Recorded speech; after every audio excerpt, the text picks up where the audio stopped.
Le plus grand mensonge jamais perpétré sur les populations du monde entier est peut-être le mensonge de la traînée de condensation. Ce que nous voyons dans nos cieux n'est pas de la condensation, mais des dispersions de particules pulvérisées, sauf rares exceptions. Elles ne devraient pas être là.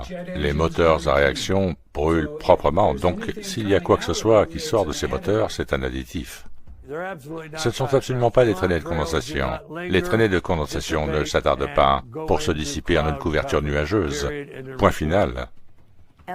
Et je n'arrêtais pas de dire aux gens, qu'est-ce que c'est? Parce que maintenant le ciel n'est plus bleu, il commence à devenir gris. Et ce que j'ai trouvé, c'est que ce n'était pas socialement acceptable. On va tous prétendre que cela n'existe pas vraiment, n'est-ce pas? Et je me suis dit, oh, ça c'est très mauvais. La plupart des gens ne sont pas familiers avec un terme scientifique nommé obscurcissement global. Ce terme fait référence à la quantité de lumière solaire directe qui n'atteint plus la surface de la Terre à cause des particules qui diffusent la lumière et qui s'accumulent dans l'atmosphère. Et bien que beaucoup de ces particules soient de la pollution industrielle, la plus grande majorité provient des opérations de gestion des radiations solaires, de l'ingénierie climatique.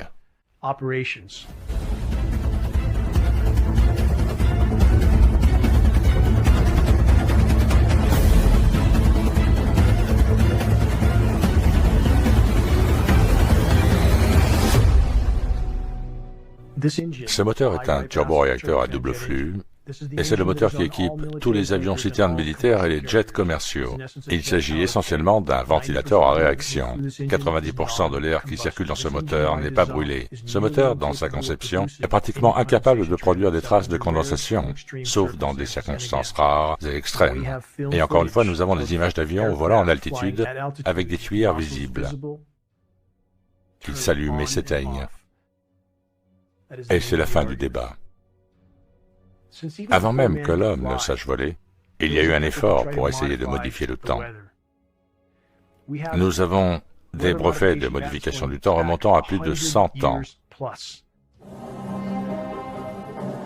Ce sont des films historiques de ce qui peut être fait avec un biplan. Un petit biplan qui transporte une très petite charge utile. Et voilà tout ce qu'on pouvait déjà faire. À quelle échelle bien plus grande peut arriver aujourd'hui un avion réservoir militaire chargé à bloc du type KC-10, KC-135, C-17 Globemaster? Combien de matières supplémentaires peuvent-ils mettre dans l'air? Environ 500 fois plus, avec un seul de ceux-ci. En ce qui concerne la narration de la traînée de condensation, beaucoup font référence aux traînées laissées par les bombardiers de la Seconde Guerre mondiale comme preuve que nous ne voyons que des traînées de condensation dans nos cieux. Mais geoengineeringwatch.org a trouvé dans les archives militaires des séquences filmées que nous avons mises en ligne de B-17 de la Seconde Guerre mondiale en altitude, pratiquant l'épandage. Nous savons que l'ingénierie climatique a été déployée immédiatement après la Seconde Guerre mondiale, donc les tests étaient absolument en cours. Clairement, ces bombardiers ont été utilisés pour des tests bêta, des rushs de films le prouvent. La météo était une arme utilisée au Vietnam. Vous vous attendiez à ce qu'ils se privent de cette disponibilité? Non. Continuer à développer les aspects scientifiques de cette arme pour l'avoir dans votre artillerie est un processus naturel. Devons-nous donc nous attendre à ce qu'elle soit disponible sur demande pour avoir la capacité de modifier la météo? Absolument, dans ce pays et dans d'autres. Le génie climatique est le joyau de la couronne du complexe militaro-industriel. Le génie climatique a été utilisé pour déstabiliser et renverser des nations partout dans le monde, en facilitant les occupations militaires par des pays hostiles comme les US. Nous savons que certains de ces pays ont vu leurs précipitations chuter parce qu'ils l'ont déclaré à leur assemblée, comme le président de l'Iran qui a déclaré avec insistance que les programmes de modification de la météo de l'OTAN empêchaient les précipitations en Iran, mais les médias américains n'en ont jamais parlé. Nous avons un modèle économique qui opère globalement et qui est basé sur une force occulte. Et je me pose de sérieuses questions, après avoir observé les modèles financiers, sur le fait de savoir si cette force financière ou cette force tout court inclut la guerre climatique. Des gens sont venus me voir pour me parler de cette situation, et c'est pour cela que je suis allé voir le gouvernement d'Ottawa au nom de la liberté d'information. Il y avait un rapport de 40 pages, dont la moitié était complètement vierge, et l'autre moitié avait beaucoup de pages blanches. Mais il y avait suffisamment d'informations pour me dire que oui, ils sont conscients. Ils appellent ça la géo-ingénierie. Un des gros problèmes est que lorsque nous découvrons une nouvelle technologie, nous devenons tous excités par ses bénéfices potentiels. Et souvent, on l'implémente et on l'utilise avant d'avoir une idée de ses effets négatifs. Ne devrait-on pas considérer que chacune de nos respirations est chargée de particules hautement toxiques qui font des ravages dans notre propre corps, des particules qui ne sont pas signalées par les systèmes de tests de qualité de l'air. Les tests des services officiels de la qualité de l'air recherchent mieux que des particules d'un diamètre de 10 microns ou de 2,5 microns. Les nanoparticules issues du génie climatique sont exponentiellement plus petites et ne sont pas signalées.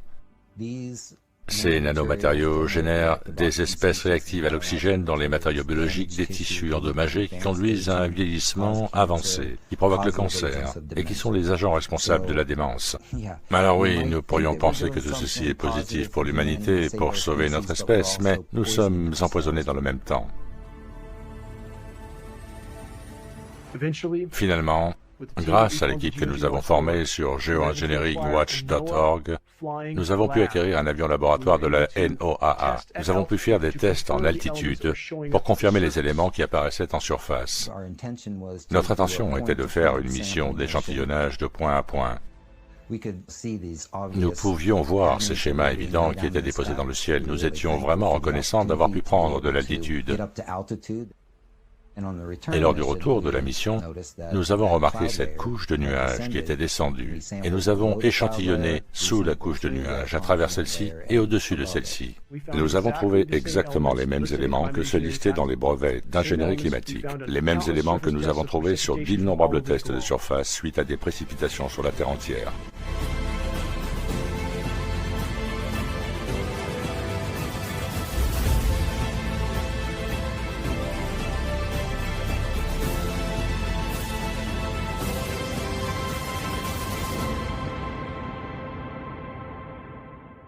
Les gouvernements du monde entier et l'ensemble de la communauté scientifique du climat disent à la population qu'il est urgent d'agir, que des opérations de génie climatique et de gestion des radiations solaires doivent être immédiatement déployées pour essayer d'atténuer le réchauffement de notre Terre et de préserver ce qu'il reste de ces systèmes de survie. Et cependant, le public, ceux qui sont éveillés, essayent d'attirer l'attention des universitaires et des élus sur le fait que nous voyons l'ingénierie climatique déjà engagée dans nos cieux partout dans le monde. Elle a déjà été déployée, les tests en laboratoire le prouvent, des films le prouvent, des documents le prouvent. Et pourtant, nous avons un déni continu de la part de la communauté scientifique climatique. Et les agences officielles nous disent que nous ne voyons pas vraiment ce que nous voyons dans le ciel. Et ils nous disent que si l'ingénierie climatique était déployée, elle ressemblerait exactement à ce que nous voyons dans nos cieux. Mais ils nous disent aussi que non, nous ne voyons pas vraiment ce que nous voyons en réalité. Le paradoxe est que plus les ingénieurs du climat pulvérisent la Terre, détruisent la couche d'ozone, perturbent le cycle hydrologique et accroît le réchauffement global de la Terre, plus ils sentent qu'ils doivent augmenter ces programmes pour essayer d'atténuer certains des dommages que ceux-ci ont fait en premier lieu. C'est la vraie définition de la folie. En tant que société, nous sommes comme un train de marchandises qui se dirige vers un pont écroulé. Et dans quelques années, nous y arriverons. Et je pense que les gens ne comprennent pas le problème de l'augmentation exponentielle de la toxicité dans l'environnement.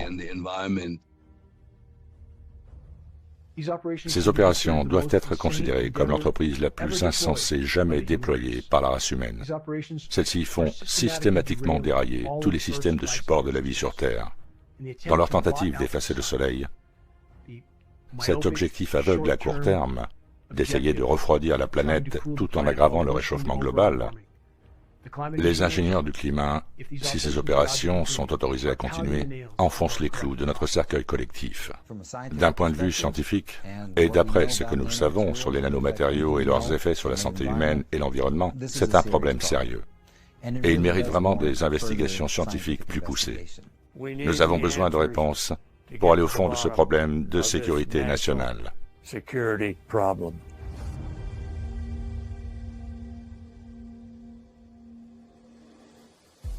Si les populations du monde entier découvrent ce que leurs gouvernements leur ont fait subir à leur insu, sans leur consentement, il y aura partout une onde de choc qui ne pourra pas être contenue par les gouvernements criminels qui ont maintenant pris le contrôle de notre Terre et des civilisations du monde entier. Le fait d'apporter la transparence va changer beaucoup de choses, car cela rendra les choses extrêmement difficiles parce que vous ne pouvez pas gérer la Terre entière avec une force manifeste, seulement avec une force occulte. Si on apporte la transparence sur qui fait partie de cette force occulte, ça va tout changer. Penchez-vous sur votre propre santé et vous savez ce qui se passe. Si vous aimez vos enfants, rejoignez-nous en combattant ce que nous devons combattre. C'est un combat juste, c'est le bon combat, c'est la bonne cause.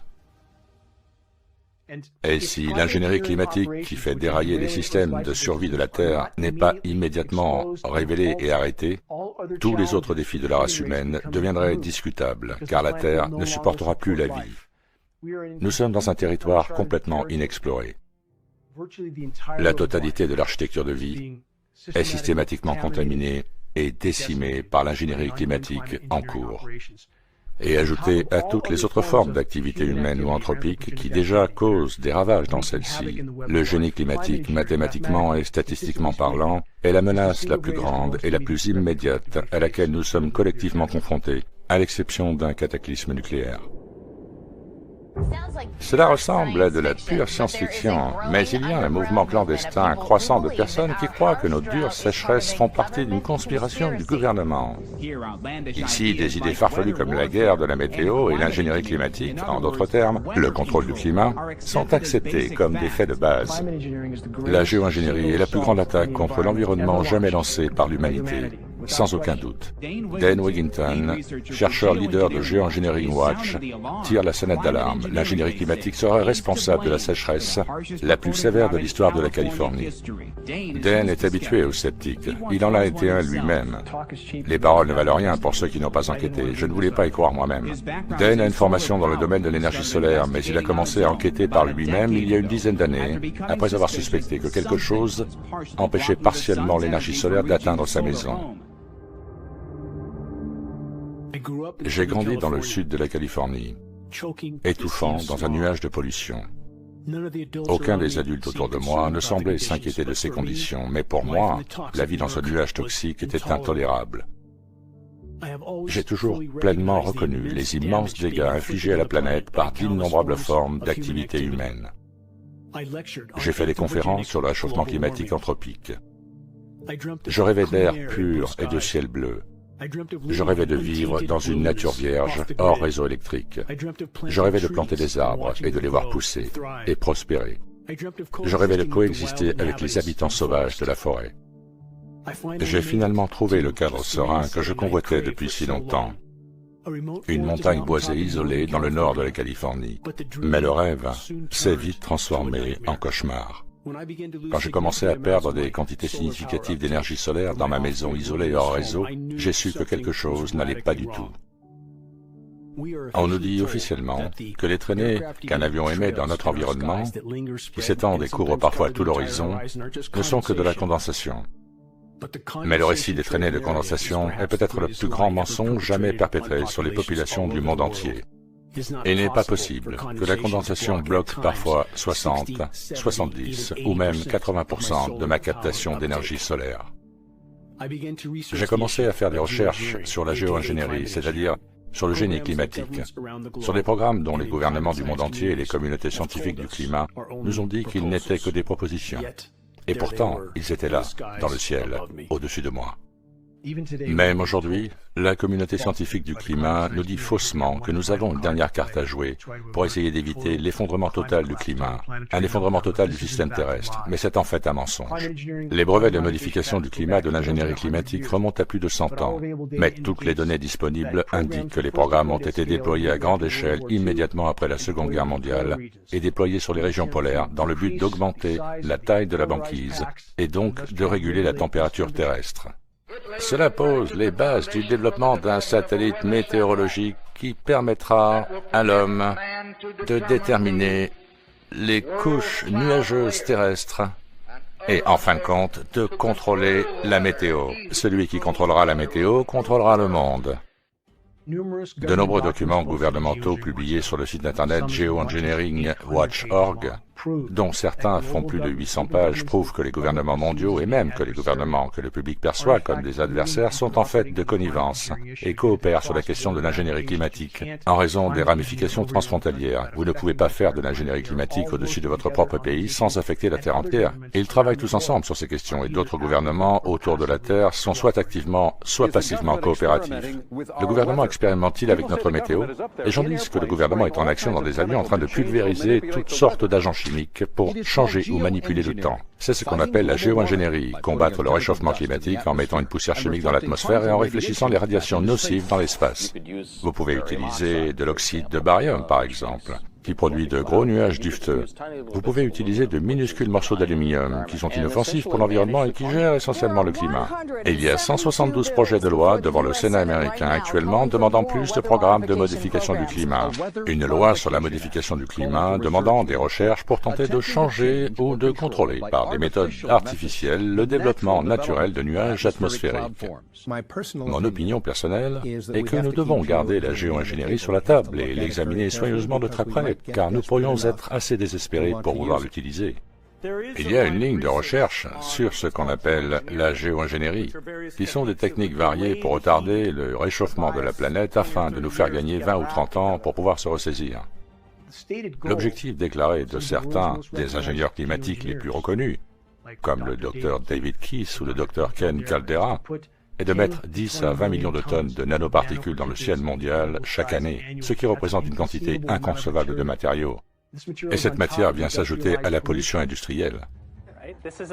Il s'agit de la façon dont nous concevons l'environnement terrestre. Il s'agit d'un fait, un fait inconfortable, mais c'est un fait, que nous avons les moyens techniques de réaliser.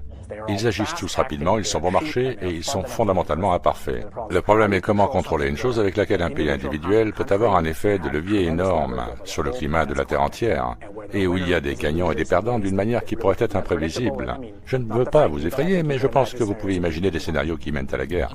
Un autre exemple est l'éventail de technologies auxquelles on fait souvent référence comme étant de la géo-ingénierie, qui pourrait potentiellement aider à inverser les effets du réchauffement climatique. Une technologie qui a retenu mon attention est l'injection d'aérosols stratosphériques. Il y a plein de manières de le réaliser, mais l'idée standard a toujours été de pulvériser de l'acide sulfurique dans la stratosphère, 20 km au-dessus de nos têtes, et de l'utiliser pour arrêter le réchauffement de la Terre.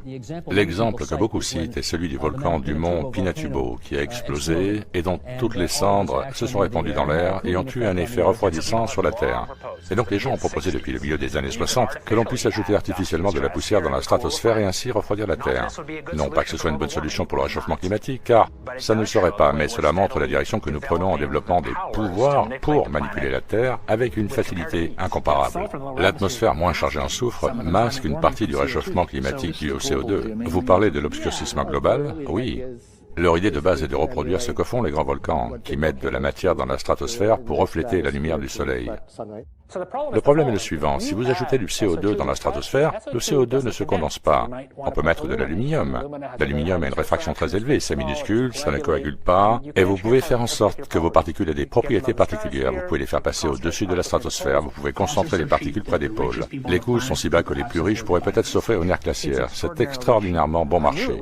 Je savais que c'était bon marché quand j'ai découvert qu'ils négociaient en tonnes. C'est aussi vrai que les particules engrossissantes tombent beaucoup plus vite. On a pris du recul en quelque sorte en se demandant comment produire des particules dans la stratosphère, c'est vraiment de l'ingénierie. Et si c'était des aérosols, et ils y seraient probablement déposés par des avions, en commençant par une flotte de 2 ou 3 avions de type business jet modifiés. L'idée de base est que si vous laissez échapper un panache sur un avion en changeant quelques petits détails, vous pouvez obtenir des particules de taille beaucoup plus petite en pratiquant ce genre d'épandage. Il y a donc toutes sortes d'effets secondaires que j'aborderai dans une seconde, mais si vous mettez de l'acide sulfurique dans la stratosphère, par exemple, vous pouvez appauvrir l'ozone stratosphérique. Une taille plus petite signifie plus de surface, mais plus de surface signifie moins d'ozone.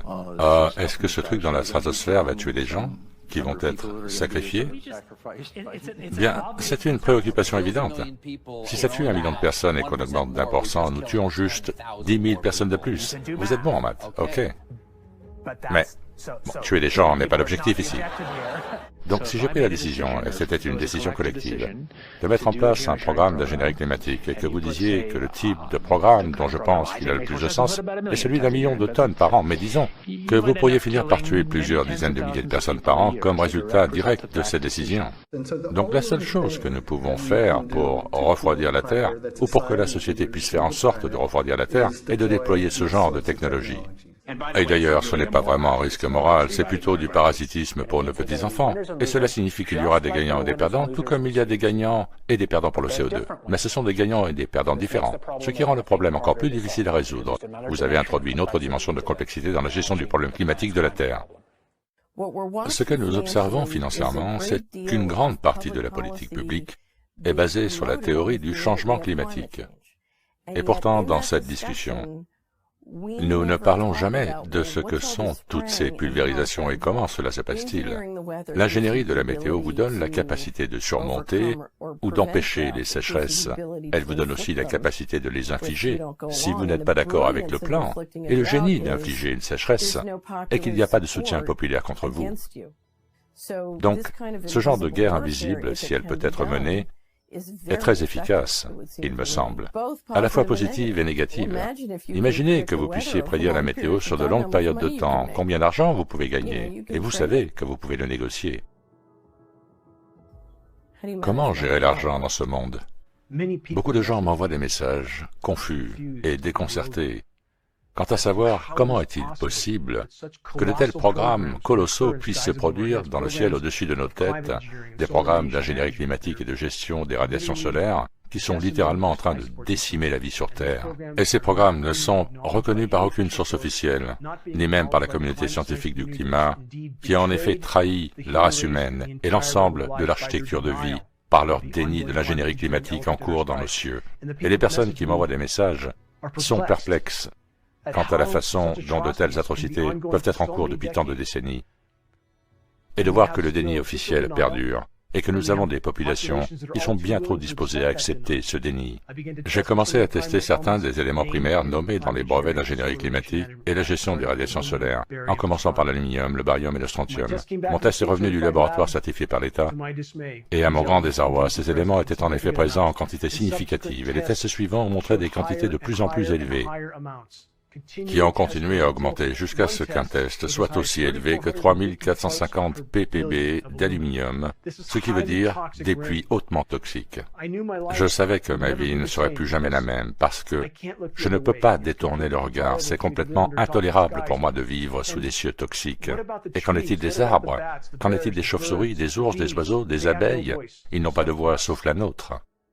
À partir de ce moment-là, j'ai commencé à essayer de mettre ce problème sous la lumière. Au début, peu écoutait, peu s'intéressait aux données, mais au fur et à mesure que le temps passait, de plus en plus de personnes se réveillaient en cours de route et réalisaient l'importance d'essayer de jouer à Dieu avec la météo, avec l'ingénierie des systèmes de vie terrestres. D'autres personnes de différents horizons ont rejoint l'effort pour essayer de sonner l'alarme. Je vais vous dire que nous sommes en très grand danger à cause de la pollution qui nous tombe dessus, et nous avons été détournés du droit chemin par le complexe militaro-industriel, et ce sont les responsables des programmes de création de nuages et de manipulation du temps. J'ai sacrifié 4 ans de ma vie à défendre le peuple de mon pays, juste pour rentrer à la maison et découvrir qu'il y a de plus grandes menaces ici, au niveau national. Il se passe quelque chose, je ne sais pas qui c'est et pourquoi ils le font. Tout ce que je peux dire, c'est que ce n'est pas naturel, ce n'est pas normal.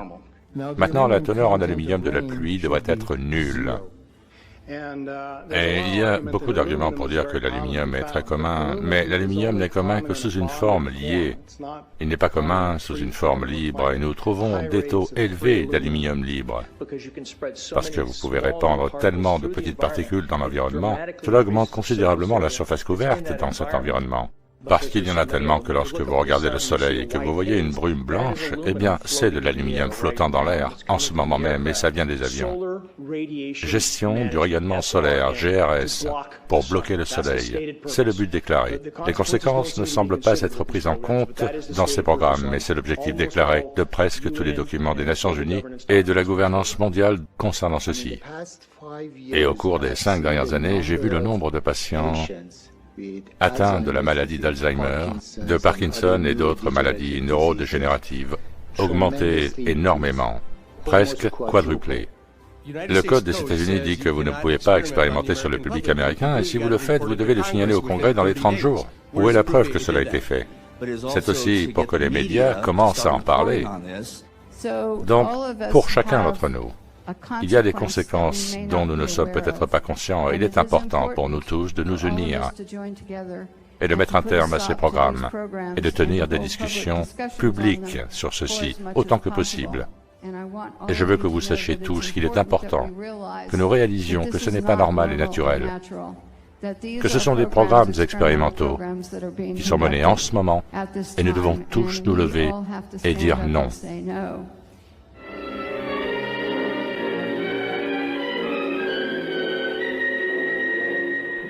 Cet avion-citerne peut être utilisé pour disséminer tous les types d'agents. L'épandage des cultures depuis un avion en utilisant l'aéro X-2A s'est avéré très efficace dans les essais sur le terrain. Pour les avions plus grands, l'armée de l'air a perfectionné l'équipement de pulvérisation. Ce B-17 possède plusieurs bus de pulvérisation et transporte le réservoir dans la soute à bombe. Je suis Charles Jones, général de brigade de l'armée de l'air américaine à la retraite. Des années 1953 à 1962, j'étais stationné en Allemagne. Puis nous avons déménagé en Angleterre en 1959, alors que j'étais affecté au 42e escadron de reconnaissance tactique avec double mission de contre-mesures électroniques et de reconnaissance météorologique. Nous avions également la responsabilité de signaler les traînées de condensation des moteurs à réaction dans toute notre zone de responsabilité, en Europe, en Afrique du Nord, en Méditerranée et dans l'Atlantique oriental. Nous étions responsables du repérage des altitudes exactes de toutes les traînées de condensation des moteurs à réaction observées dans la zone de responsabilité de vol, à la fois dans les aéronefs CEM et météorologiques. Nous sommes devenus des experts en matière de contrails d'avions en réaction et toutes leurs caractéristiques, très différentes des traînées blanches d'avions qui consistent en une souche scientifiquement vérifiable de particules d'aluminium et d'autres métaux toxiques, de métaux lourds, polymères et autres composants chimiques. Ce sont ces longues traînées blanches de pulvérisation qui s'attardent et s'étendent lentement en ce qui ressemble à un voile laiteux qui finit par recouvrir des zones entières d'une couverture nuageuse très légère. Nous n'arriverons jamais à comprendre le changement climatique tant que tout n'aura pas été mis sur la table concernant la géo-ingénierie et les désastres qu'elle peut provoquer et qu'elle provoque. Je m'appelle Richard Rawling. J'ai fait une carrière de 34 ans dans l'armée de l'air des États-Unis. J'ai pu atteindre le rang de major général. J'étais dans le domaine de l'acquisition et je développais de nouveaux systèmes d'armes et j'ai dirigé un important programme top secret pendant 3 ans. Pendant les 10 années où j'ai travaillé chez Raytheon, l'exposition aux différents programmes était limitée à ce sur quoi ils voulaient que vous travailliez. Donc même si j'avais toujours l'autorisation top secret pour certains programmes auxquels j'ai été exposé, celui-ci n'était pas l'un d'entre eux, qui était compartimenté comme il se doit. Et à moins d'avoir un impact direct ou que vous soyez personnellement impliqué, vous n'obtenez pas cette autorisation particulière. Cela remonte aux environs d'octobre 2017. Je réside près d'une base de l'armée de l'air, ici à Tucson, en Arizona, la base aérienne de Davis-Monthan, principalement des sorties d'avions effectuant leur formation de vol, etc. J'ai vécu autour de l'armée de l'air toute ma vie, mon père étant même un pilote. Il est devenu évident pour moi que les traînées de condensation qui sortaient de certains avions dans la région n'avaient pas un aspect normal. Elles avaient une texture différente. Elles se répandaient différemment. Et c'est pourquoi j'ai commencé à parler à quelques ex-pilotes qui font partie de l'organisation, leur demandant d'y jeter un œil. Ma femme est pilote de l'air. Je l'ai fait sortir de la maison. Nous avons regardé les traînées de condensation, et c'était évident qu'elles n'étaient pas normales. Donc, en conséquence, on a commencé à faire des recherches. On l'appelait l'éléphant dans le ciel. Je veux dire que tout le monde sur la Terre lève les yeux et voit ce genre de pulvérisation en cours. Je me suis impliqué dans l'analyse de la modification du climat en raison de mon expérience en tant qu'observateur météo dans l'armée de l'air américaine. Et alors que je regardais les nuages de jets dans le ciel, j'ai réalisé que ce n'est certainement pas normal. Et donc j'ai observé ces nuages anormaux depuis longtemps. J'ai commencé à me renseigner sur la géo-ingénierie d'une manière très personnelle. J'ai décidé de quitter Washington en 1998. J'ai acheté une petite propriété dans une communauté agricole du Tennessee. Et j'avais toujours des affaires à Washington. Et donc je faisais des allers-retours entre le Tennessee et Washington. Mais je le faisais aussi à travers le pays, pour créer des réseaux avec une variété de gens qui essayaient de comprendre ce qui se passait dans l'économie. Et alors que je conduisais, j'ai vu l'étendue. Littéralement, vous aviez des avions qui s'entrecroisaient dans des schémas très inhabituels, supportant l'idée qu'ils volaient dans les deux sens, et vous obtenez cette tapisserie d'entrecroisement qui restait suspendue dans le ciel pendant un long moment. En tant qu'investisseur, vous le gardez dans votre esprit, vous savez, OK, nous avons deux avions au-dessus de ce comté, qui font tant d'heures de vol et pulvérisent tant de matière. C'est très cher tout ça. Qui paie pour ça? Et je faisais beaucoup de recherches à l'époque sur une grande quantité d'argent qui disparaissait du gouvernement fédéral de manière occulte. D'une part, vous avez tout cet argent qui disparaît, et d'autre part, vous avez ce fantastique programme très coûteux. Les opérations d'ingénierie climatique en cours doivent être considérées comme un nouveau projet Manhattan à une échelle presque inconcevable. Les gouvernements partout sur la Terre participent activement ou passivement à la folie de l'ingénierie climatique actuelle. Tout ça pour leurs propres raisons, dans le but de maintenir le statu quo jusqu'à la toute dernière minute. La géo-ingénierie existe, elle existe depuis longtemps et elle n'est pas nouvelle, et vos impôts le financent. Je m'appelle Christine Megan Edwards. Je suis un vétéran de l'US Air Force. J'ai servi 9 ans en service actif dans le domaine de l'ingénierie bio-environnementale. Après ma démission en bons termes, j'ai travaillé pour l'administration de la santé des vétérans en tant qu'hygiéniste industriel et spécialiste de l'environnement. En tant qu'hygiéniste industriel, mon travail consistait à protéger les gens de choses telles que les métaux lourds, cancérigènes et les matières dangereuses. Et à travers cela, tous les articles qui arrivaient sur les lieux de travail étaient approuvés par le formulaire 3952 de l'armée de l'air, ce qui signifie une acquisition de matières dangereuses. Donc pour qu'un produit chimique puisse être amené sur la base, il devait être lié à une tâche spécifique. Si du personnel peignait des avions, nous savions où cette peinture allait et à quoi elle était utilisée, et tout ceci au nom de la responsabilité. Donc quand vous commencez à trouver des composants entrant dans la base que l'on essaie de retirer de celle-ci et de les éliminer par différents procédés industriels, c'était un signal d'alarme pour moi et cela m'a poussé à faire mes propres recherches. Je me suis souvent demandé, vu le nombre important de personnes de toutes les branches de l'armée qui travaillent dans un centre de recherche, pourquoi ils ne se manifestaient pas. Je pense que beaucoup de gens ne font pas le lien entre les deux. Je n'aurais jamais compris pourquoi ces composants étaient amenés sur la base si je n'avais pas entendu parler de la géo-ingénierie. Donc souvent, je pense que les gens soutiennent une opération, mais n'ont pas vraiment vu l'information extérieure pour comprendre pourquoi cela se passe et réaliser à quel point l'argent des contribuables est dépensé dans des opérations militaires, que ce soit en temps de paix ou en temps de guerre, et pour constater l'énorme coût pour soi-disant réduire les risques qui affectent la santé humaine et l'environnement. C'est une contradiction totale avec le fait que l'ingénierie géopolitique utilise des exemptions en temps de guerre pour ne pas être citée par le PA. C'est un énorme gaspillage, c'est une fraude et un gaspillage de la part du gouvernement américain. Et le fait que cela soit autorisé à continuer est pour moi incroyable. Je pense que c'est l'une des choses les plus dangereuses et diaboliques qui nous soit jamais arrivée. La chose la plus dangereuse à part un cataclysme nucléaire. Donc je le prends très au sérieux. Et nous ferons tout ce que nous pourrons pour essayer d'exposer le problème et d'encourager les gens à faire de même.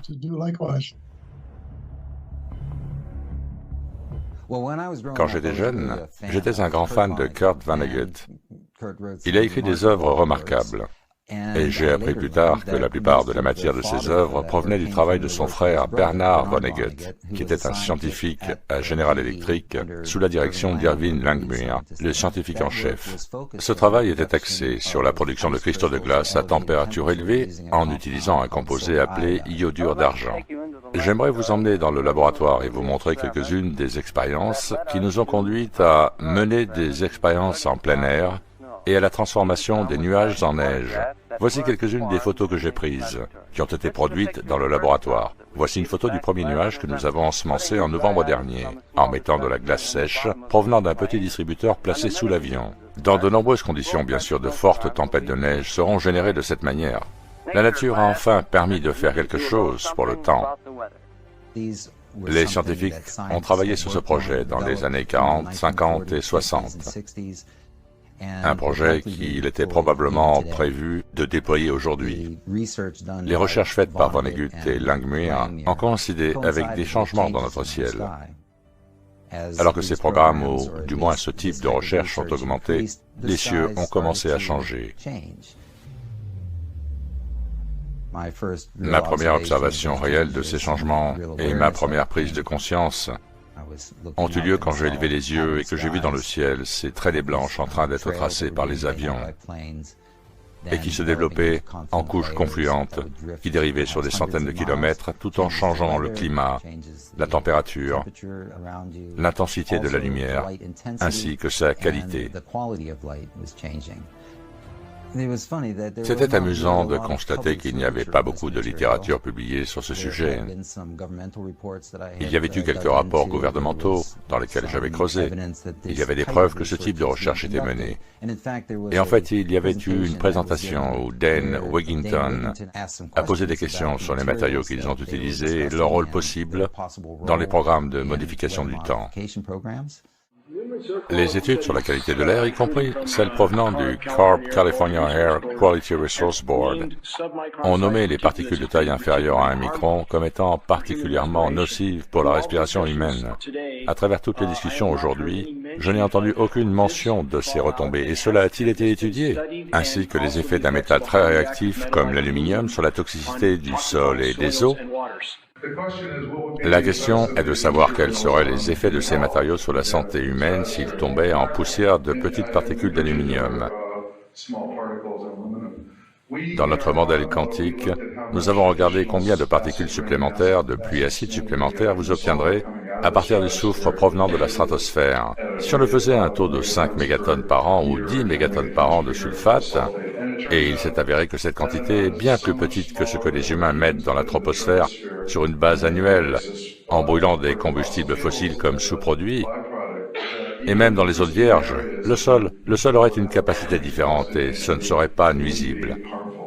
Donc les collaborateurs de mon travail sur les aérosols se sont concentrés sur les impacts sur la santé humaine. Et bien que nous ne l'ayons pas encore publié, la toute première chose que nous avons fait a été d'établir un ordre de grandeur sur le papier à dessin, mais avec un expert des impacts sur la santé, pour savoir si cela pouvait être un problème. Et la réponse est non. Le volume de particules est si minuscule par rapport aux charges sur la santé humaine. Il y a d'autres choses qui m'inquiètent beaucoup, comme la pluie de particules. Si nous avons une troposphère où elles peuvent affecter les nuages élevés avec de l'aluminium ou d'autres particules, et il y a beaucoup d'éléments toxiques que l'on peut examiner sérieusement, mais si l'on ne pense qu'au nombre de particules et à l'énorme quantité d'émissions, on ne peut pas s'empêcher de s'inquiéter de l'impact sur la santé humaine avec ces petites particules. Et la réponse, mais nous ne l'avons pas publiée, est que c'est la première chose que nous avons examinée avec quelques-uns des plus grands experts en recherche épidémiologique concernant les impacts sur la santé humaine. Et c'est loin d'être le cas. Donc utiliser 10 mégatonnes d'aluminium déversé dans l'atmosphère ne provoque pas d'impact sur la santé humaine? Alors laissez-moi être plus prudent ici. Nous devons séparer la toxicologie sur l'aluminium. Nous venons juste de commencer à faire des recherches et à les publier. Maintenant, la question que je posais était purement sur les membranes des particules. Ce que nous avons fait, c'est de regarder les estimations globales, et nous avons maintenant une estimation globale des aérosols fabriqués à des fins épidémiologiques et de leur charge globale dans l'atmosphère, ceci en termes d'impact sur la santé. Et on pose ici que si on en rajoute avec les aérosols, ça ne pourrait avoir aucun impact, et la réponse est que ce n'était pas pertinent, c'était juste un nombre de particules amusant. Nous n'avons rien fait de sérieux sur ce sujet pour produire une réponse éclairée. Par conséquent, il pourrait y avoir quelque chose de terrible que nous trouverons demain. Donc, après avoir vu cette vidéo, j'ai contacté Dane et j'ai commencé à lui poser des questions parce que j'étais intéressé par ce qu'il savait déjà. Il était très ouvert sur tout ce qu'il savait. J'ai réalisé qu'il avait publié beaucoup d'informations en ligne et j'ai commencé à les lire attentivement.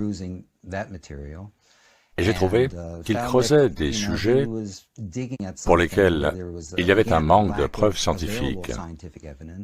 Et c'est là que j'ai commencé à m'y intéresser et à y contribuer de quelque manière que ce soit. J'ai ensuite travaillé avec Dan et, grâce aux contributeurs, que je remercie vivement, j'ai pu faire un certain nombre de vols où nous avons pu échantillonner à travers ces traînées de condensation ou ces couches confluentes qui avaient été mises en place plus tôt dans la journée. Donc la première mission d'échantillonnage a commencé à l'aéroport international de Baltimore-Washington. L'Université du Maryland possède un Cessna bimoteur qui est un laboratoire volant. Il est équipé d'une buse d'échantillonnage à l'avant, qui collecte des échantillons d'air avant tout contact avec l'avion, les moteurs ou tout ce qui se trouve derrière. Ces échantillons sont ensuite prélevés dans un tube qui passe à travers une cassette de filtres. Et ces filtres sont des filtres en fibre de verre qui sont des filtres à pores assez larges, qui capturent efficacement la pollution du sol, donc les particules ayant une taille de 2,5 microns. Et ils ont fait un très bon travail, mais ce n'est pas vraiment l'équipement adéquat pour complètement évaluer le nombre de particules qui pourraient être plus petites que ça. Et on parle de particules de 10 à 100 fois plus petites que les particules de PM 2,5. Mais ils en capturent certaines. Et nous avons volé dans une zone de contrôle aérien. Et nous avons fait de grands cercles pour essayer de prendre de l'altitude, mais les tours de contrôle ne nous permettaient pas d'atteindre l'altitude nécessaire. Ils veulent que vous restiez dans cette zone. Le deuxième vol que nous avons effectué est parti de Baltimore-Washington jusqu'à l'aéroport international d'Albany. Ok, nous sommes en phase pré-vol ici. Ce matin, nous avons observé les émissions de plusieurs avions en haute altitude, volant entre 25 et 40 000 pieds. Et les traces laissées par ces avions se sont étendues en une couche confluente. Et l'angle faible du Soleil, le matin, nous a permis d'observer les effets de polarisation de la lumière en utilisant de simples lentilles polarisantes. Et nous pouvions voir ces évidents schémas qui étaient tracés dans le ciel. Nous avons été très reconnaissants d'avoir eu l'opportunité de pouvoir observer ces matériaux et de pouvoir échantillonner la couche nuageuse. Nous avions l'intention de faire une mission d'échantillonnage de point à point, où nous pourrions atteindre des altitudes approchant les 20 000 pieds. Malheureusement, lors de notre vol de Baltimore-Washington à Albany, la couche que nous avons observée était à 27 000 pieds. Et je pense que nous sommes allés jusqu'à environ 23 000 pieds, peut-être, et donc nous sommes en dessous de la couche confluente que nous avons observée. Nous avons atterri, déjeuné et fait le plein de carburant. Nous avons deux échantillons de contrôle vierge, l'un a été prélevé avant le vol, l'autre après. Nous devrions avoir à nouveau deux échantillons aveugles, et en fait, trois échantillons, l'un pendant la montée, l'autre pendant le vol en palier, puis une légère montée de 17 000 à 21 000, puis on change de filtre et on prend un autre échantillon, un troisième en descendant. Et ensuite, sur la mission de retour, nous avons remarqué que cette couche de nuages était descendue de 25 ou 27 000 pieds à environ 17 000 pieds. Donc nous pouvions facilement l'atteindre. Et nous avons prélevé des échantillons sous la couche nuageuse. Et je dis nuageuse, je veux dire une couche induite. Nous avons échantillonné à travers cette couche confluente et au-dessus d'elle.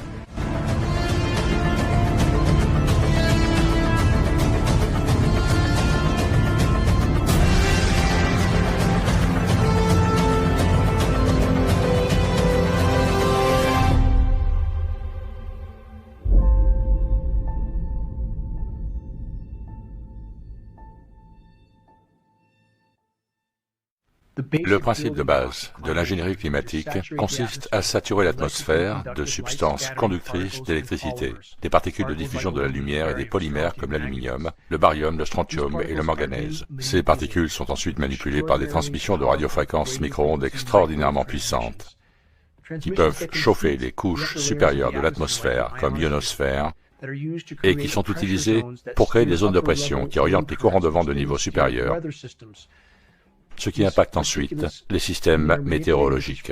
Ces particules, lorsqu'elles sont manipulées avec ces fréquences, peuvent littéralement déplacer des masses terre. C'est une partie intégrante de l'ingénierie climatique qui n'est pas connue ou reconnue par beaucoup de personnes. Les transmissions par radiofréquence en micro-ondes sont extraordinairement puissantes et dangereuses. Les champs électromagnétiques sont des sources d'énergie et elles vont interagir avec l'humidité de l'air ou celle de notre corps ou quoi que ce soit de ce genre. Et il n'est donc pas du tout surprenant de trouver un certain mouvement en relation avec l'exposition de la météo aux champs électromagnétiques. Quand vous avez des choses comme HAARP qui peut envoyer des ondes électromagnétiques dans la colonne d'air, si vous envoyez des fréquences plus basses, vous pouvez calmer et refroidir, ou vous pouvez exciter et réchauffer. Donc, il y a un contrôle complet de la température dans l'environnement. En 1985, Bernard Eastland a déposé des brevets. Beaucoup affirment que ces brevets sont devenus le plan directeur de HAARP, un programme de recherche sur les aurores actives à haute fréquence. HAARP est une grande antenne par laquelle nous envoyons l'énergie de la radiofréquence dans la haute atmosphère. Ces applications, mentionnées dans les brevets, sont la destruction de missiles, le contrôle et la perturbation des communications. Il y avait d'autres idées pour éventuellement modifier la météo. Ce que nous pouvons faire avec une antenne est de changer la partie du ciel dans laquelle on insère l'énergie. Les antennes combinées de HAARP génèrent une énergie concentrée de milliards de watts qui pénètre la basse ionosphère et interagit avec les courants de l'électrojet auroral. Dans certaines applications, les militaires reconnaissent qu'ils peuvent littéralement soulever la ionosphère. Et ce qu'ils disent, c'est que ce n'est pas un problème, c'est une courte période de temps. Mais, cependant, quand vous soulevez l'ionosphère, la basse atmosphère s'engouffre dans le vide et le remplit, ce qui modifie les modèles météorologiques localisés. Et à sa plus grande puissance suggérée, si vous le propulsiez pendant 1h30, cela équivaudrait à l'énergie d'une bombe à hydrogène. Cette installation HAARP n'est qu'une seule sur des centaines réparties sur la Terre entière. Vous pouvez créer des dômes de haute pression dans l'hémisphère nord, ce qui crée une rotation dans le sens des aiguilles d'une montre, tout comme la poulie, qui leur permet de diriger les vents de niveau supérieur dans presque toutes les configurations qu'ils souhaitent. Donc les zones qui se trouvent sous ce dôme de haute pression grillent. Elles grillent. Regardez cette sorte de bulle. Cela n'est-il pas un indice? C'est un dôme de haute pression stationné au-dessus de nos têtes et qui fait en sorte que rien ne puisse s'écouler. Vous n'auriez jamais vu cela d'un point de vue météorologique il y a 20 ans, jamais.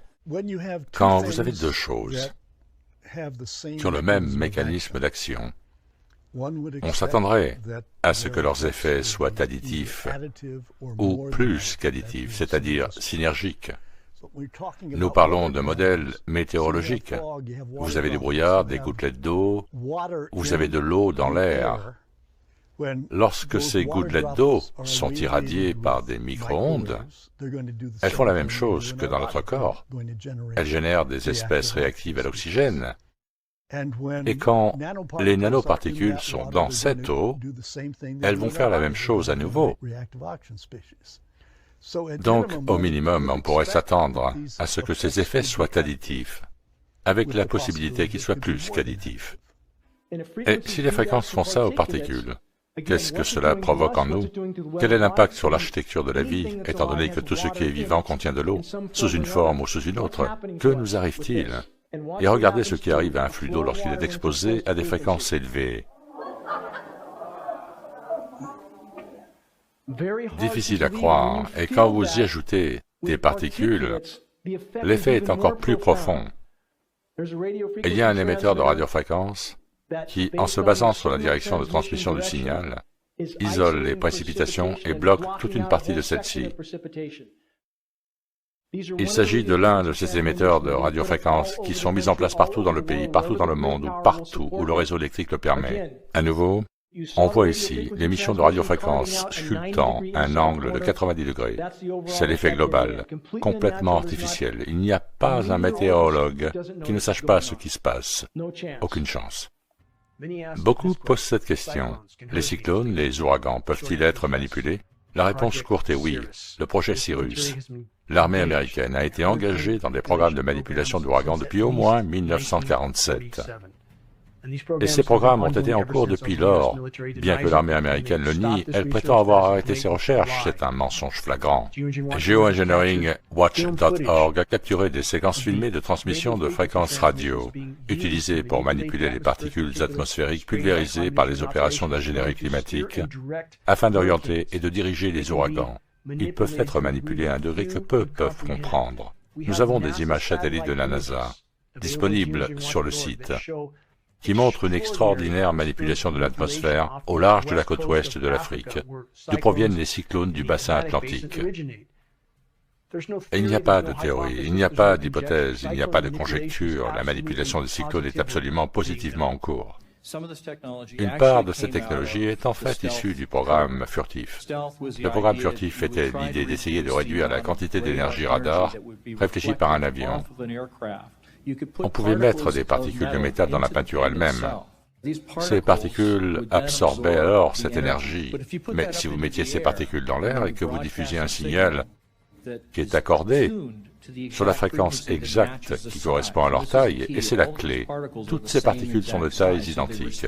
Elles répondent à une fréquence spécifique. Et quand vous transmettez cette fréquence, vous pouvez faire chauffer toutes ces particules. Et si cette masse d'air contient de l'humidité, n'importe quel type d'humidité, elle s'élève et se dilate, et c'est ainsi que vous pouvez générer un système météorologique. Un aspect essentiel de l'ingénierie climatique est la capacité de l'ingénieur du climat de fabriquer un temps d'hiver avec des processus brevetés de nucléation chimique de la glace pour la modification du temps. En faisant cela, ils peuvent voir l'humidité des nuages, avec ce que l'on appelle des éléments en réaction endothermique, qui absorbent l'énergie et créent une couche d'air dense et froide, qui descend à la surface de la Terre.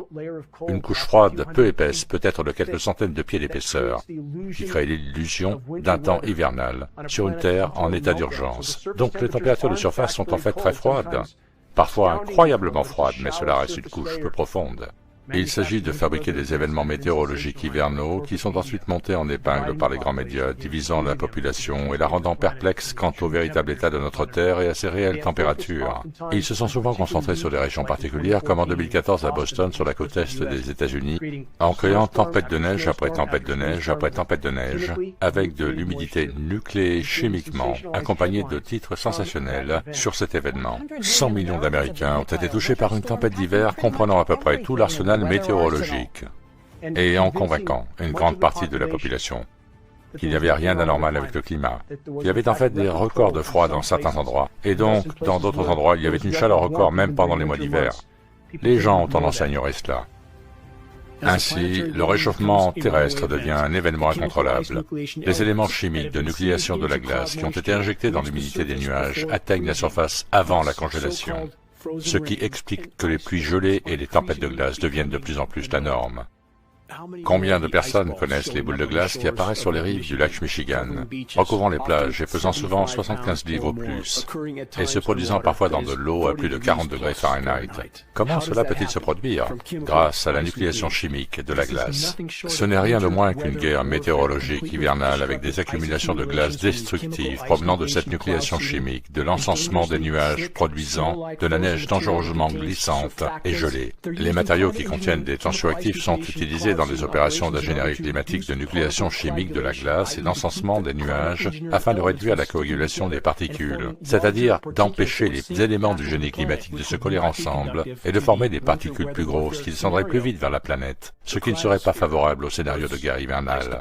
La cryosphère, c'est-à-dire les dépôts de glace de la Terre, fond à un rythme qui est sans précédent dans le passé géologique. La véritable magnitude de la fonte terrestre a été masquée par des falsifications statistiques. Les ingénieurs climatiques ont tenté de cacher ce fait aux populations afin de masquer la véritable gravité de l'effondrement polaire. Les ingénieurs de climat ont utilisé des méthodes de nucléation de la glace à la surface de la mer. L'effet de ces opérations peut être facilement distingué sur les images satellites. Le paradoxe avec la nucléation de la glace à la surface de la mer est le suivant. Les ingénieurs climatiques mettent en fait un couvercle ou un capuchon sur des océans déjà trop chauds pour que la nucléation naturelle de la glace puisse se produire. Ce faisant, ils scellent concrètement la chaleur dans les océans. augmentant ainsi le réchauffement global de la Terre.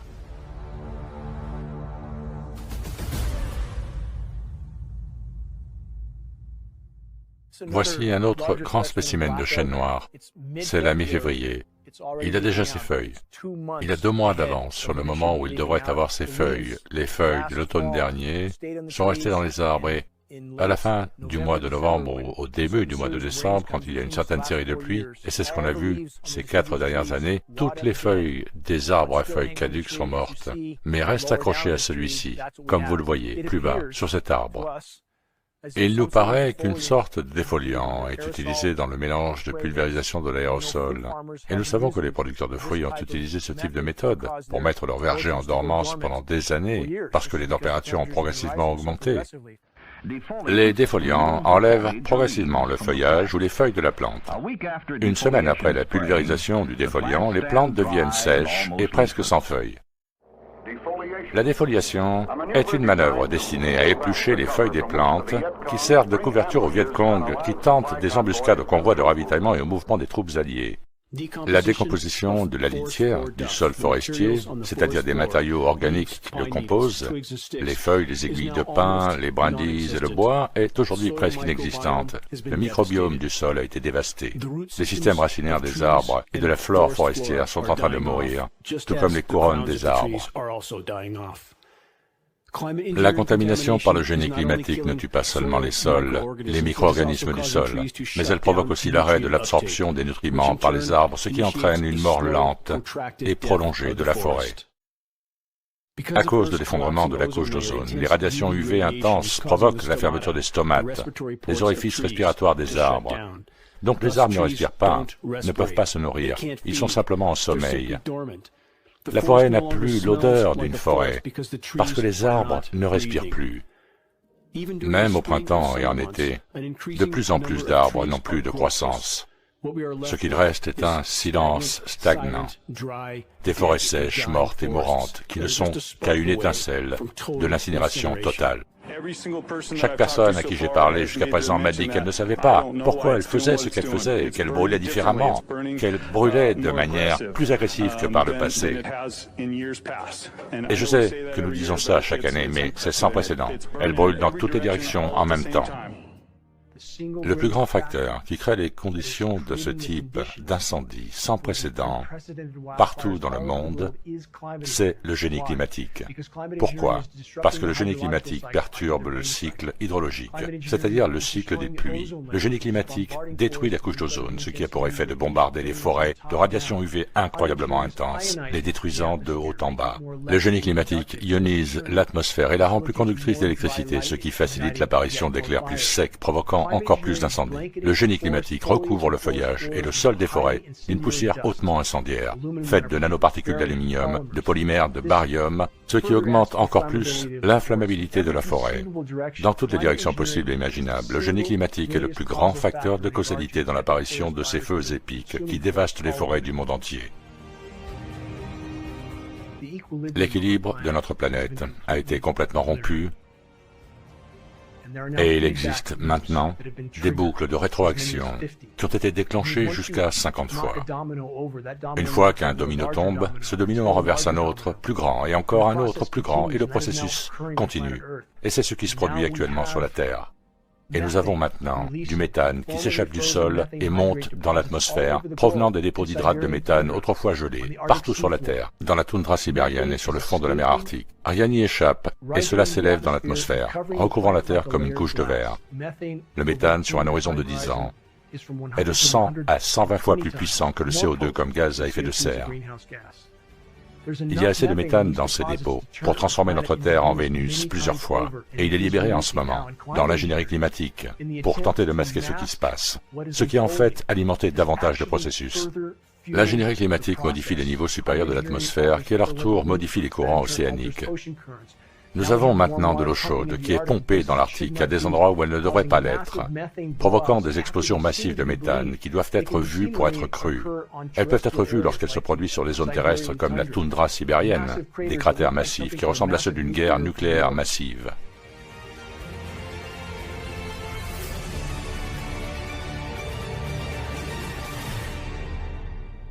La question que les gens devraient se poser est la suivante. Si cela se produit, pourquoi personne n'en parle? Selon les classifications de sécurité qui peuvent être attribuées à un programme, celui-ci peut être contenu dans une veine étroite et garder la transparence totalement à l'écart. Absolument. Et il peut en être de même avec les contractants et les sous-traitants qui travaillent sur le même programme. C'est ce à quoi il faut s'attendre. N'importe quel entrepreneur qui s'occupe d'un programme classifié sera aussi compartimenté que le bureau du programme gouvernemental lui-même. C'est l'objectif. Les règles de base sont les mêmes. En fait, vous ne pouvez même pas ramener cela à la maison et en parler avec votre famille, vos amis ou d'autres personnes qui ne sont pas également autorisées à participer à ce programme spécifique, quel qu'il soit. Vous devez uniquement savoir ce que vous avez besoin de savoir. Et donc il suppose que la plupart des gens n'ont pas besoin de savoir quoi que ce soit, et que les autres ne doivent en savoir qu'un peu, à l'exception des personnes qui tirent les ficelles. Beaucoup me demandent souvent pourquoi les groupes environnementaux ne s'occupent pas de l'ingénierie climatique. Ils semblent plus préoccupés par la protection de leur association à but non lucratif qu'ils ne le sont par la protection de l'environnement.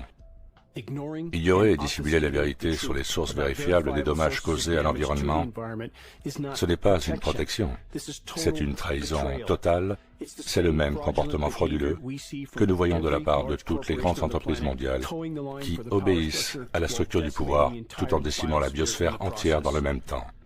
Le fait de fermer les yeux sur cette situation ne nous sauvera pas de la réalité de l'effondrement de l'environnement à court terme auquel nous sommes confrontés. Voici l'essentiel. Il ne peut y avoir de discussion légitime sur le climat ou l'état du climat sans inclure d'abord et avant tout la question de l'ingénierie climatique. Nous n'avons pas de représentation politique pour quiconque s'intéresse à la sauvegarde de notre Terre, et c'est quelque chose que je ne comprends pas. Il y a une augmentation continue d'une coopération malsaine entre tous les grands médias et les forces en coulisses qui sont responsables de la destruction de l'environnement.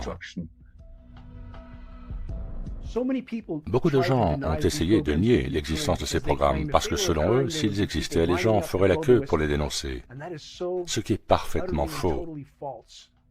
Quand on sait qu'avec les moyens de surveillance modernes, chaque mot que quelqu'un d'importance prononce est enregistré quelque part par quelqu'un d'autre. Et quand on sait ce qui arrive à des dénonciateurs comme Julian Assange, pourquoi quelqu'un ferait la queue pour dénoncer ces types de programmes en sachant que cela détruira au minimum leur vie? Même si la moitié des pages ont été complètement effacées et d'autres partiellement. Le fait est qu'ils m'ont fourni ces informations et ont reconnu que oui, ils étaient conscients que c'était de la géo-ingénierie. Ils étaient au courant, ils savaient que cela se passait et ils surveillaient et faisaient partie de cela. Donc c'est en train de se passer, aucun doute là-dessus.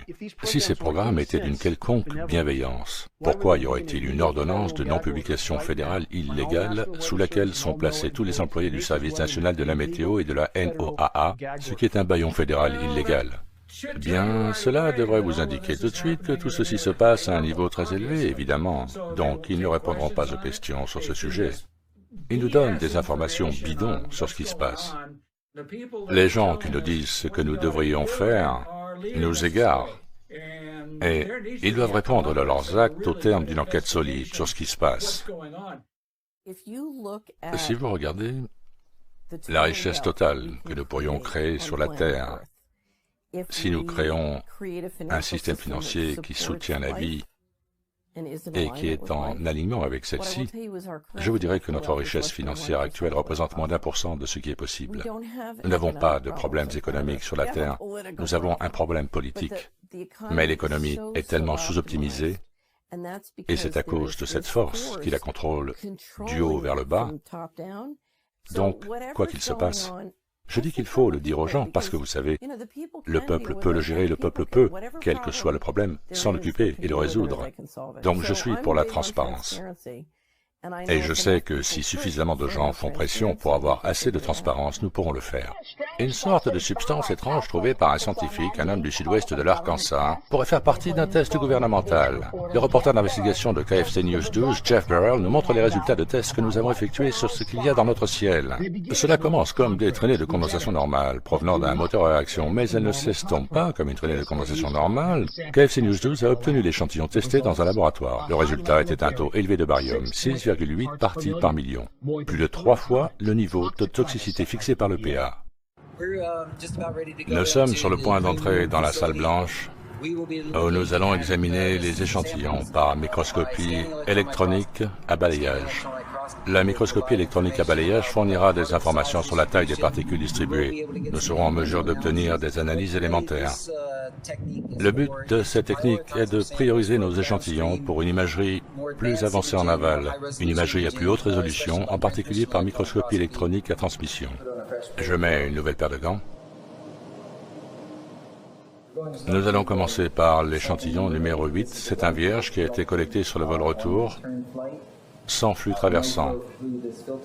Ce filtre doit être exempt de toute particule. Je vais donc utiliser ces ciseaux et ces pinces qui ont été nettoyés avec de l'isopropanol et de l'acétone sans blanc, avec ces chiffons sans poussière. Voici la série d'échantillons qui nous intéressent. Les échantillons numéro 9, 10 et 11, qui ont été collectés pendant le vol de retour, où l'avion a traversé une couche nuageuse induite. Le numéro 10, je pense, est celui qui a traversé une couche nuageuse quelque part entre 17 et 19 000 pieds. Je vais prendre le temps de nettoyer les instruments entre chaque échantillonnage.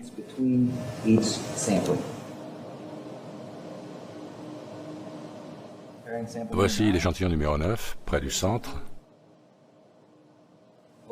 Je l'ouvre pour m'assurer que la surface qui a reçu les particules est tournée vers le haut. L'échantillon numéro 9 est terminé. Maintenant, nous traitons le numéro 10.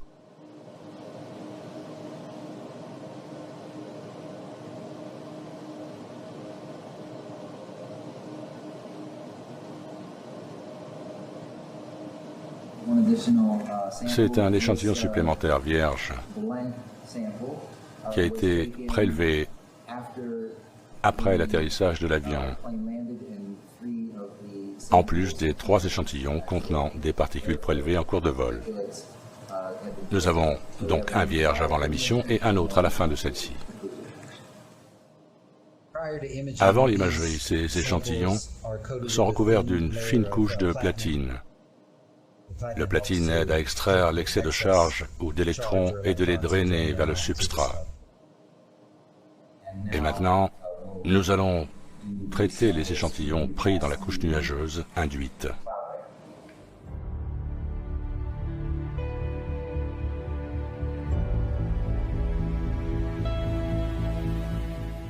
Nous avons quelques particules brillantes. Cette particule ici est probablement celle sur laquelle nous ferons l'analyse la plus poussée. Donc l'image générale que nous voyons maintenant représente les fibres de verre du filtre lui-même. Les particules brillantes ou les zones brillantes que nous voyons sont des zones fonctionnant dans le mode dit de rétrodiffusion de ce microscope, qui collecte les électrons qui sont rétrodiffusés, en particulier les composés à centre métallique. Mais vous pouvez clairement voir les zones contrastées plus claires et plus sombres, suggérant qu'il s'agit d'un agrégat.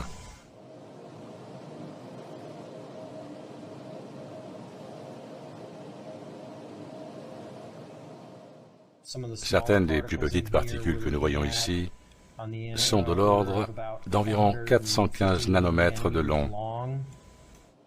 Mais il y a aussi des particules plus petites. Donc, les électrons rétrodiffusés, typiquement, plus le numéro atomique est élevé, plus le signal est clair. Ceci étant dit, nous allons regarder les points brillants et ensuite les analyser. Le verre lui-même semble contenir du sodium.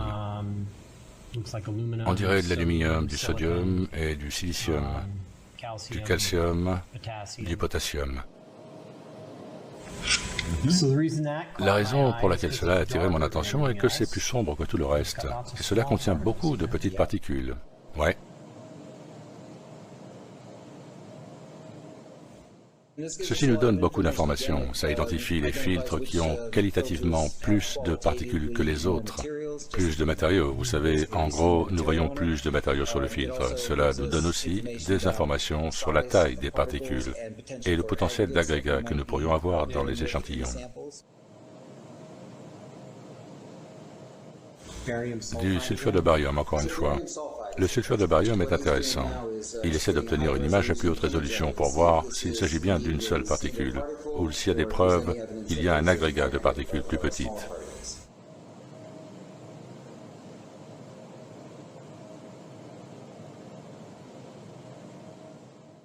Donc, le point fort de cette expérience semble être le fer. Dans ce champ, nous avons un ici, 2, 3, 4, et j'ai fait une analyse sur chacun d'entre eux.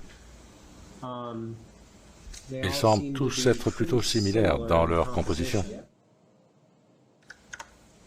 Bien, ceci est définitivement composé de beaucoup de particules plus petites, donc il s'agit peut-être d'un amas.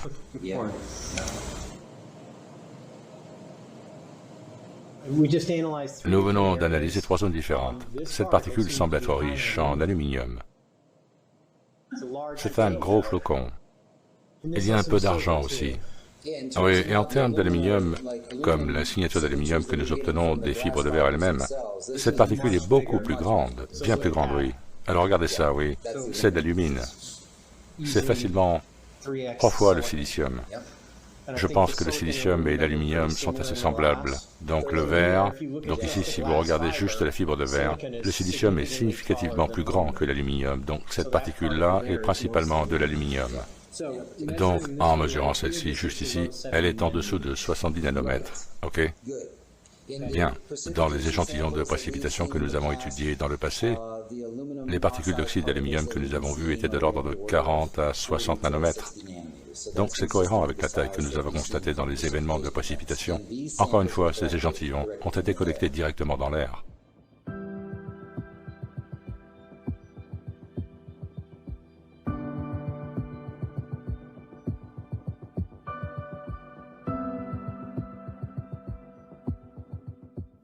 Et il n'y a pas beaucoup d'approches ou d'instruments que vous pouvez utiliser pour observer ces nanomatériaux. Je veux dire, ce sont des tailles de virus et donc le seul équipement ou instrument qui est disponible et approprié pour identifier ces matériaux est un microscope électronique de transmission à haute résolution. Cela nous permet non seulement de déterminer la taille des particules, mais aussi leur composition, à l'aide d'une technique appelée spectroscopie élémentaire dispersive, réalisée par ce grand microscope. Cela nous donnera des informations sur la morphologie des particules, leur composition, et nous pourrons voir l'espacement cristallin, c'est-à-dire les espaces des cristaux eux-mêmes. Donc nous parlons de techniques microscopiques à haute résolution, qui sont vraiment la seule façon de pouvoir les observer directement. La morphologie est importante, parce que ces matériaux produits sont vraiment d'une gamme de taille limitée, et nous l'avons déjà vu dans les échantillons que nous avons analysés à partir d'autres sources. American Element produit beaucoup de ces nanomatériaux, et vous pouvez même les acheter en ligne. La taille distribuée de ces particules d'ingénierie est plutôt homogène. Ouais. Wow, on dirait qu'il y a de l'aluminium. Maintenant, ce que j'ai fait, c'est lui dire de calibrer au pic d'aluminium. Donc maintenant, il va passer par des processus où chacun de ces gains est calibré. Wow, je peux vous dire que ce que je vois en ce moment est de très loin supérieur à la dernière fois que j'ai produit ce genre d'illustration.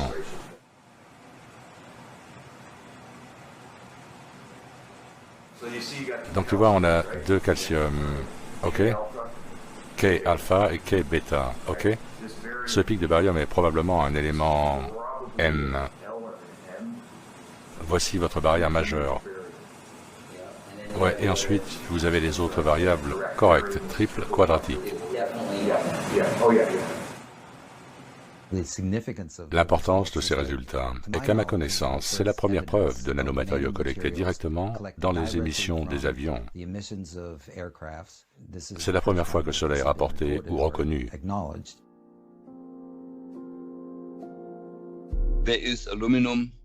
Il y a aluminium et aluminium. De cette manière, vous savez, les gens qui sont impliqués dans la destruction de notre belle Terre s'en sortent, parce que la croûte terrestre est composée de silicate d'aluminium. Bien que l'on puisse trouver des traces d'aluminium dans presque tous les sols, seules les argiles contenant 50 ou 60% d'aluminium et connues sous le nom de bauxite sont exploitées pour une production commerciale.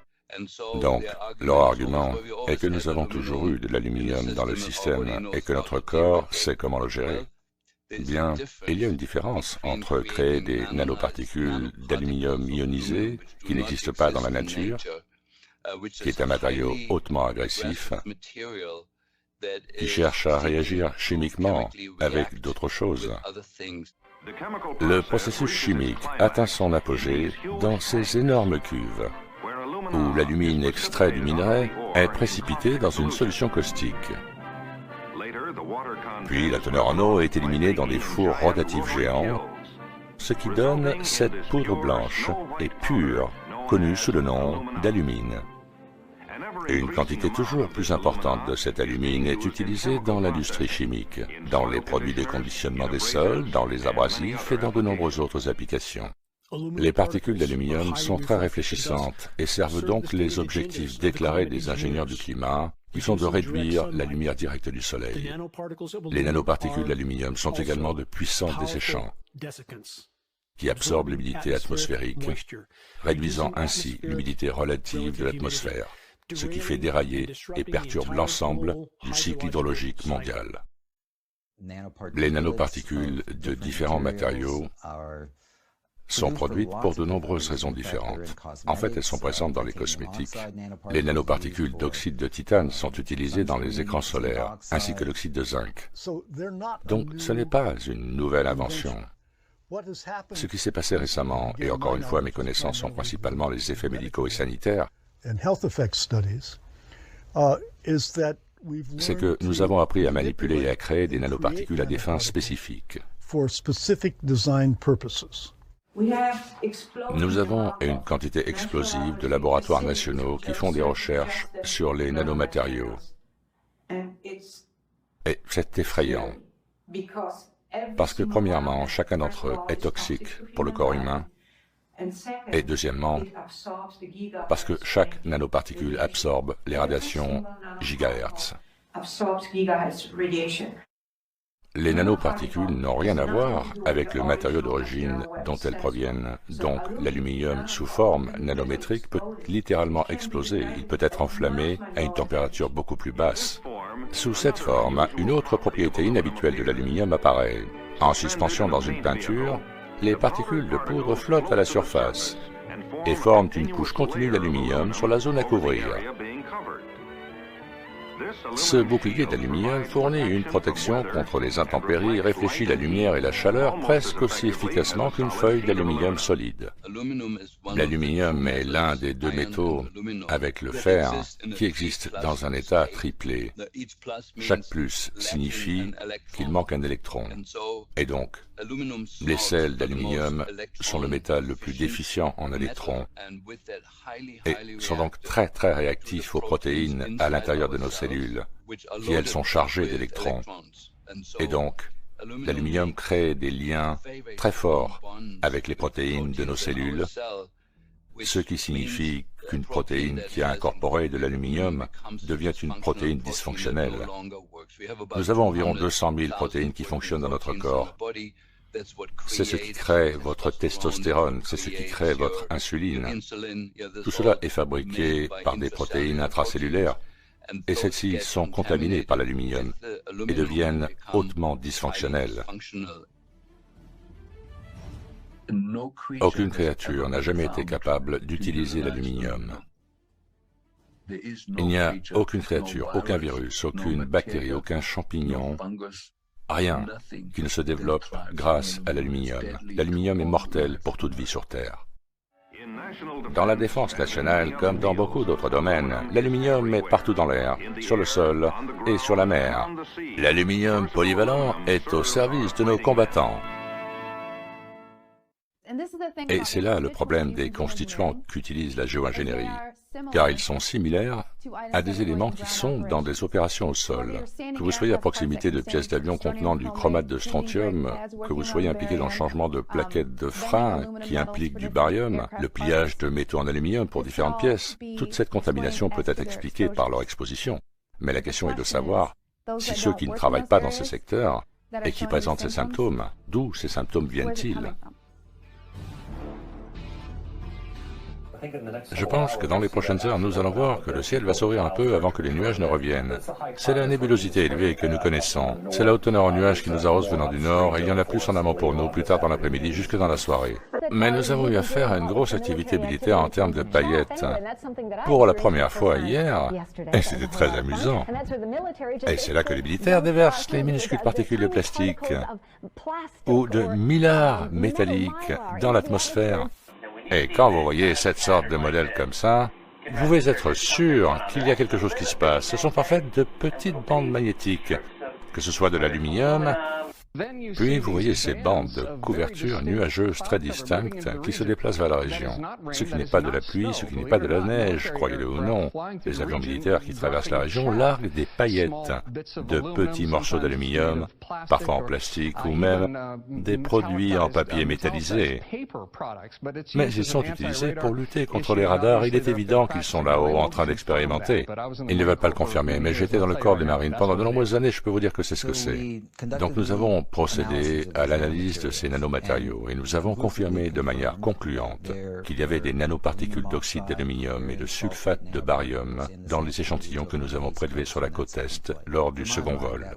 Pour moi, ce serait suffisant, mais je m'intéresse aussi à ce qui se passe sur la côte Ouest. Est-ce que les mêmes types de résultats peuvent être recueillis dans différentes régions? J'ai été très reconnaissant de pouvoir faire partie d'une troisième mission d'échantillonnage.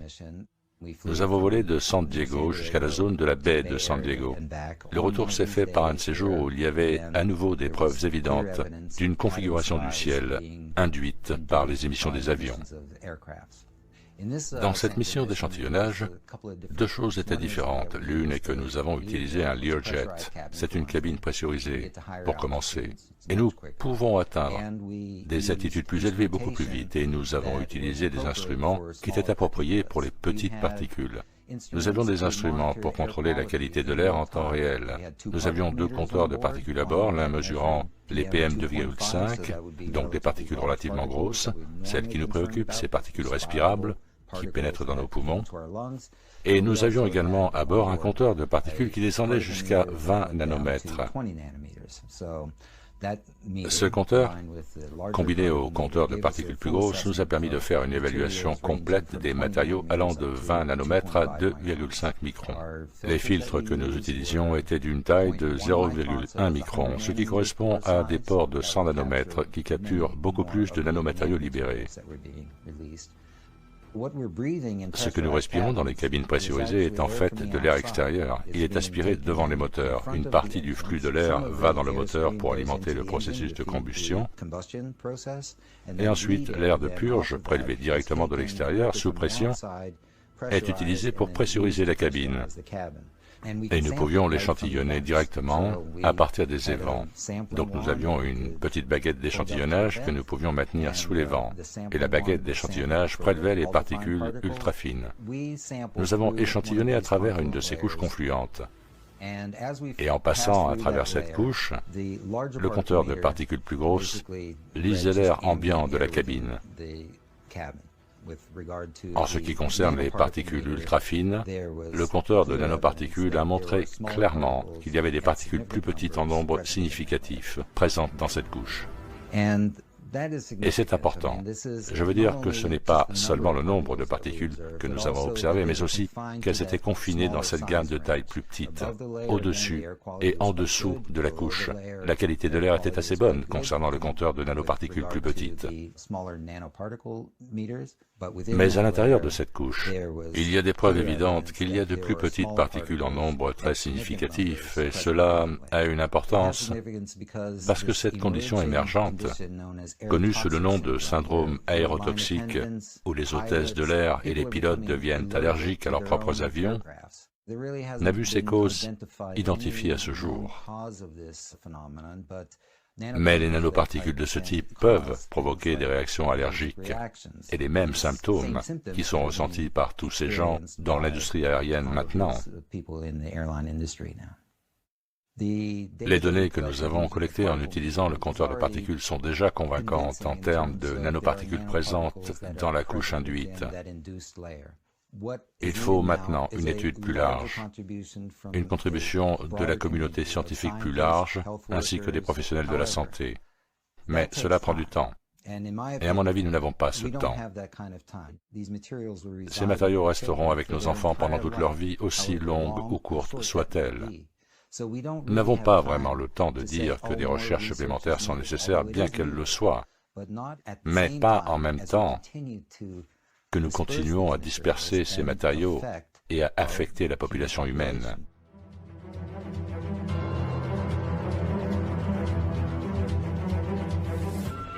À l'est et à l'ouest, de vastes zones forestières ont été pulvérisées pour tuer les insectes destructeurs. Ce travail par avion est important.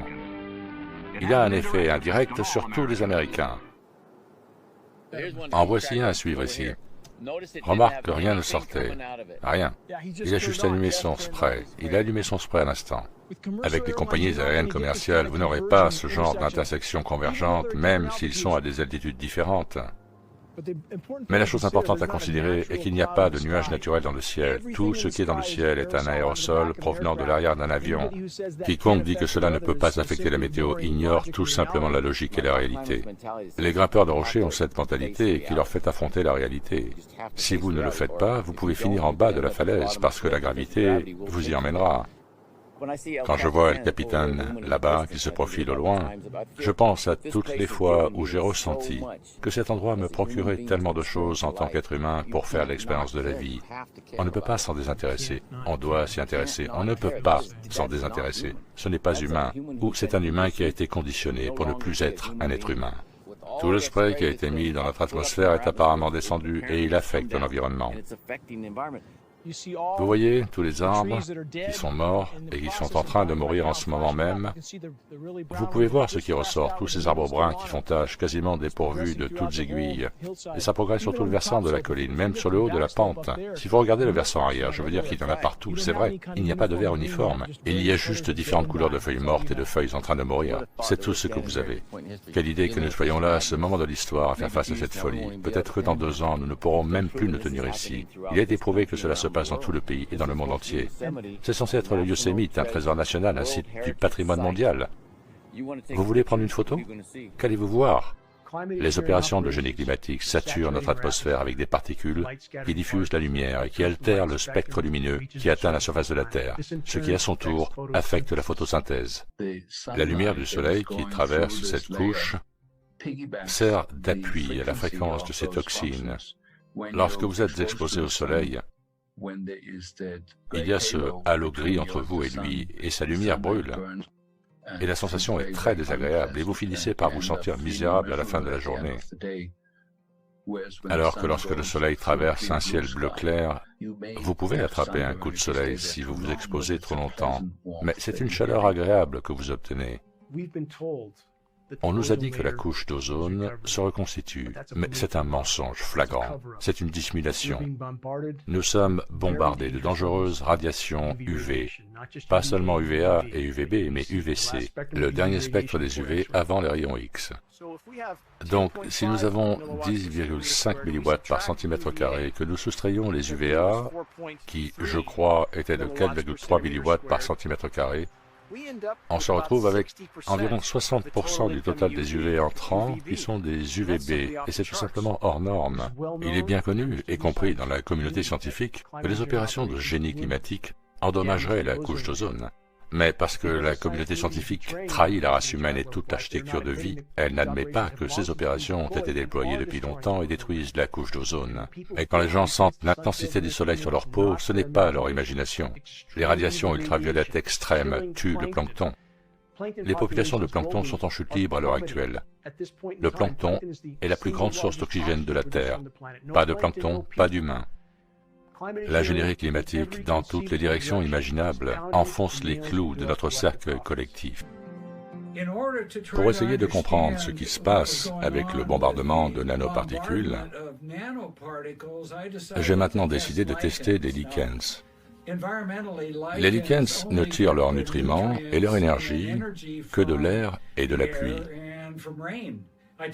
J'ai donc fait des tests et j'ai découvert que l'élément le plus courant était l'aluminium. Il y a un nombre de choses qui se produisent avec la saturation en aluminium. Plutôt que de l'acidité, cela crée une formule de base dans le sol, ce qui favorise certaines plantes et en détruit d'autres. Au niveau des systèmes racinaires, un impact significatif se produit sur leur absorption et l'assimilation des nutriments. Le pH de la pluie est 10 fois plus alcalin que par le passé. Le pH du sol est 10 fois plus alcalin qu'avant. Pour les sols acides, il est devenu neutre. Il n'a pas beaucoup dépassé la neutralité, mais il est toujours 10 fois plus alcalin qu'il ne devrait l'être. Le sol a été l'élément le plus détruit de la Terre. Nous savons que le sol contient des dizaines de milliers d'espèces différentes de microbes, de bactéries, de champignons, de vers parasites qui sont absolument essentiels pour que le sol produise la nourriture qui nous nourrit. De nombreux travaux ont été réalisés sur le tabac, le blé et le seigle pour montrer que la germination de semences en présence de nanomatériaux d'oxyde d'aluminium, par exemple, étourdit de manière significative la croissance des racines et conduit à une plante qui a été compromise. La plupart de l'oxygène qui est produit par notre Terre est produit par des choses comme les arbres, les algues et les cyanobactéries. Toutes ces formes de vie sont négativement impactées par l'exposition aux nanoparticules d'oxyde d'aluminium et d'autres nanomatériaux. Vous voyez ces plantes plus petites devant avec les feuilles très décolorées? C'est une infection fongique due aux métaux biodisponibles qui tuent les microbes du sol en changeant son pH et en changeant la composition du sol forestier. Il y a un horrible effet domino. Des spécimens matures de Manzanita sont morts et noircis à cause d'une infection fongique. Dans la mixture de la géo-ingénierie se trouvent des nanoparticules de plastique qui sont dopées avec de l'aluminium, du titane et du strontium. En gros, les océans sont couverts d'une couche de plastique. Les océans ne peuvent plus évaporer l'eau dont l'atmosphère a besoin pour maintenir la terre bleue et verte comme avant. Les algues dans l'océan dépendent de beaucoup de lumière du soleil afin de produire de l'oxygène. Et elles ne peuvent plus faire leur travail parce qu'elles ne reçoivent plus la lumière dont elles ont besoin. Au cours des 2 ou 3 dernières années, de plus en plus d'articles ont été publiés sur l'apparition de nanoplastiques dans les poulets, les fruits, les légumes et aussi dans le corps humain. Tous les animaux que nous mangeons maintenant sont pleins de particules nanoplastiques. Et ce ne sont certainement pas des animaux qui ont évolué dans l'océan. Ce sont des animaux terrestres qui n'ont jamais mangé de sacs plastiques et qui pourtant accumulent des nanoparticules. Et la seule source possible est l'air qu'ils respirent. À cette heure tardive de notre Terre, où nous avons le plus besoin de formes alternatives d'énergie, l'ingénierie climatique diminue dramatiquement les 3 formes primaires d'énergie alternative. L'ingénierie climatique perturbe le système de production d'énergie, c'est-à-dire le cycle des pluies, provoquant des sécheresses prolongées partout dans le monde, ce qui réduit considérablement la production d'énergie hydroélectrique. L'ingénierie climatique, par la description même de sa gestion des radiations solaires en bloquant la lumière, diminue considérablement la production d'énergie solaire partout dans le monde. Le génie climatique réduit également l'énergie éolienne, car il réduit la convection. Les couches atmosphériques de particules réfléchissantes réduisent la convection qui à son tour réduit le vent, ce qui réduit l'évaporation, et ce qui diminue encore la production potentielle d'énergie pour toutes les autres formes d'énergie. Beaucoup sont absolument dépassés lorsqu'on leur présente la question de l'ingénierie climatique. Ils essaient de se convaincre que notre gouvernement ne ferait jamais cela, mais cette conclusion ne tient pas la route face aux données disponibles. Les organismes officiels d'analyse de l'air effectuent généralement des tests pour 10 microns, 2,5 microns au mieux.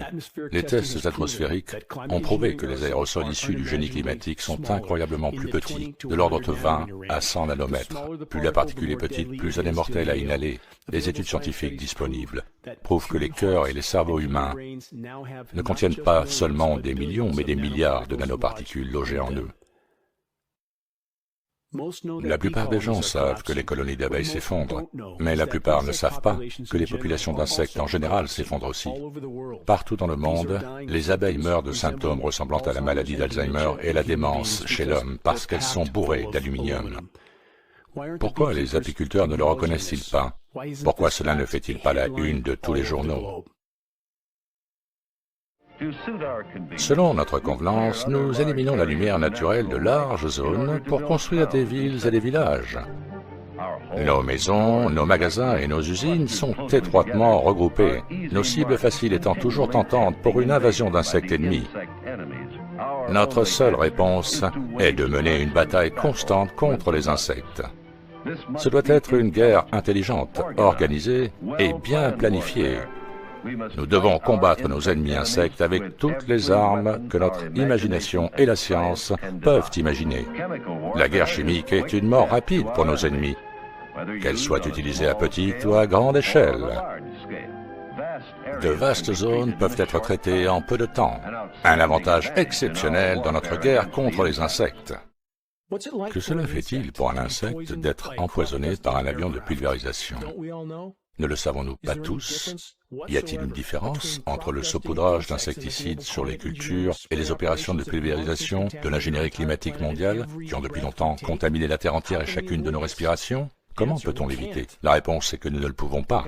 On peut faire de la très haute qualité et le faire avec un simple jet et un moyen très simple de fabriquer des particules d'aluminium de haute qualité en pulvérisant de la vapeur d'aluminium qui s'oxyde. Les décisions d'implémentation se feront de risque à risque. Le risque de le faire contre le risque de ne pas le faire. C'est très bien d'avoir des recherches sur de nouvelles applications technologiques qui sont bénéfiques. Mais cela doit être équilibré en même temps avec l'étude des effets négatifs, s'il y en a. Et il se trouve que l'armée de l'air a mené une étude à partir de 1993 appelée « Toxicité in vitro des nanoparticules d'aluminium sur les macrophages alvéolatoires de rats ». C'est une façon très sophistiquée de dire « tester l'effet des nanoparticules d'aluminium sur les globules blancs dans les petits sacs d'air de vos poumons, les alvéoles ». Et ce qu'ils ont trouvé dans cette étude de 8 ans, c'est que ces particules, lorsque vous y êtes exposé assez longtemps, suppriment la capacité de vos globules blancs à vous défendre contre les infections aériennes qui entrent dans vos poumons. Et donc, en respirant ce matériau, votre système immunitaire est dramatiquement supprimé. Si on ne peut pas respirer, si on ne peut pas inhaler, sans aspirer des particules hautement toxiques, biodisponibles et bioaccumulables, qui se logent dans nos systèmes comme une plaque, des éléments comme l'aluminium, le barium et le strontium qui sont très toxiques en eux-mêmes mais qui, une fois combinés, deviennent exponentiellement plus toxiques. 70% des nanoparticules qui sont déjà en nous sont introduites dans nos systèmes par le biais de la respiration. Donc nous les respirons dans notre nez, les sinus ethmoïdaux les collectent, et elles peuvent alors migrer vers notre lobe frontal à travers le nerf olfactif. Et là, elles peuvent générer des espèces réactives de l'oxygène et causer des dommages cérébraux de différents types. Tout ce que nous savons actuellement suggère que la génération d'espèces réactives de l'oxygène est la cause du vieillissement, la cause de presque toutes les maladies que nous connaissons, certainement la démence, mais aussi d'autres maladies également. Beaucoup de nanoparticules, pas toutes, mais beaucoup d'entre elles, contiennent des ions métalliques. Les ions métalliques sont de puissants générateurs d'espèces réactives de l'oxygène. Quand vous avez des nanoparticules dans le corps, elles sont assez petites pour aller partout. Il n'y a pas de barrière pour elles dans aucune partie du corps.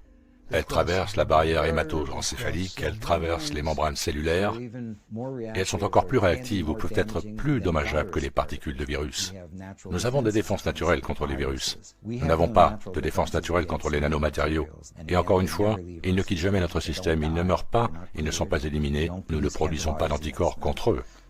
Donc nous exposons l'humanité à une classe de matériaux qui continueront à endommager les tissus biologiques pour la durée de vie de l'organisme. Les Japonais ont développé une méthode de lavage du sang appelée aphérèse, qui était utilisée pour réduire le cholestérol et les graisses dans le sang. Puis un brillant toxicologue allemand est arrivé et a modifié cette procédure pour lui permettre non seulement de nettoyer le sang, mais aussi le plasma du tissu conjonctif, ce qui pénètre beaucoup plus profond dans le système. Le volume entier de sang et de plasma est passé plusieurs fois dans un système aphérèse, ce qui élimine tout ce qui est toxique. Et avec cette méthode, c'est la première fois que vous pouvez réellement mesurer la charge corporelle, combien il y en a dans le corps entier. Et il s'avère que l'aluminium en nanoparticules est un facteur de 94 à 120 fois plus répandu que n'importe quelle autre toxine, les nanoparticules d'aluminium. Et nous savons que nous absorbons les vapeurs d'aluminium en les mangeant. Cela ne peut pas être la seule façon d'obtenir ces niveaux élevés d'aluminium. La seule manière d'obtenir ces niveaux si élevés, c'est soit par inhalation, soit par injection. Ce fut une grande prise de conscience. Laisser l'évolution d'un programme avoir un impact sur mes petits-enfants, et même sur mes enfants, pas nécessairement pour moi, est une préoccupation très personnelle, celle de savoir comment cela va se répercuter sur les éléments de ma famille. Je trouve souvent que ceux qui remettent en question les actions du gouvernement ne veulent pas s'impliquer avant que cela ne les affecte directement. Si vous regardez le ciel, cela vous affecte directement. Si vous avez une famille, vos enfants, votre femme, votre mari, les membres de votre famille élargie, vos animaux, cela nous affecte tous directement. Comment peut-on prétendre que les gouvernements et les armées du monde entier ne pulvériseraient pas des armes chimiques et biologiques sur les populations, alors qu'il y a littéralement des centaines de cas historiquement documentés indiquant que de telles opérations sont en cours depuis des décennies? De nombreuses expériences de guerre biologique ont été menées officiellement, utilisées pour tester la portée et les modèles de dispersion des particules aérosols et des agents biologiques. Rien qu'aux États-Unis, en 1977, 239 tests biologiques à l'air libre ont été menés sur des populations américaines non informées. Des tests furent menés tout au long du XXe siècle, dont beaucoup ont eu lieu en même temps que l'intensification secrète des opérations d'ingénierie climatique.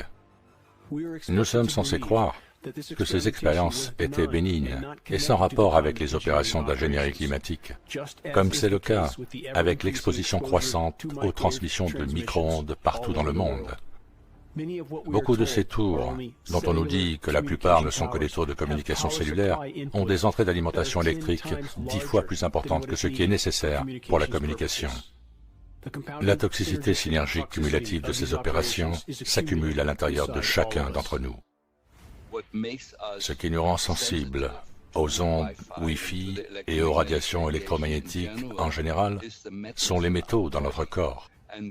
Et nous n'avons jamais eu d'aluminium dans nos mitochondries. Sa présence dans nos mitochondries fait résonner l'intérieur de celles-ci avec le Wi-Fi. Et elle commence à chauffer. Et cela commence à détruire l'ADN mitochondrial à un rythme très très rapide. Et donc, c'est vraiment la synergie des métaux dispersés dans notre corps et le Wi-Fi qui fait de notre corps une antenne résonante avec l'environnement Wi-Fi lui-même. Et bien sûr, vous savez que nous passons maintenant de 3 ou 4 à 5G avec une augmentation constante de l'amplitude de l'énergie qui est délivrée dans nos systèmes. C'est un de ces choix de vie ou de mort. Mais nous ne parlons pas seulement de ma vie ou de votre vie. Nous parlons de quelque chose qui est en train de tuer le système vivant fondamental de la Terre. Nous sommes maintenant baignés dans une soupe composée d'aluminium nanométrique. Le glyphosate forme 6 sels différents avec l'aluminium et fonctionne comme un porteur pour transporter l'aluminium profondément dans notre cerveau. Et la seule autre chose qui manquait pour ouvrir les parois cellulaires, ouvrir la barrière hémato-encéphalique, c'est l'exposition croissante aux fréquences radio. La moitié des personnes qui écoutent cette vidéo mourront avec une démence ou à cause de la démence. Et la principale cause de démence sont les nanoparticules d'aluminium. Il y a quelqu'un derrière la scène qui orchestre cela avec une parfaite compréhension de la condition humaine et de la toxicologie, et a réuni ces 3 éléments qui, dans un laps de temps très court, nous parlons de 6 à 7 ans à partir d'aujourd'hui, causeront la destruction du système nerveux humain, ce qui pourrait être arrêté par un simple interrupteur. Nous pourrions avoir un monde propre demain.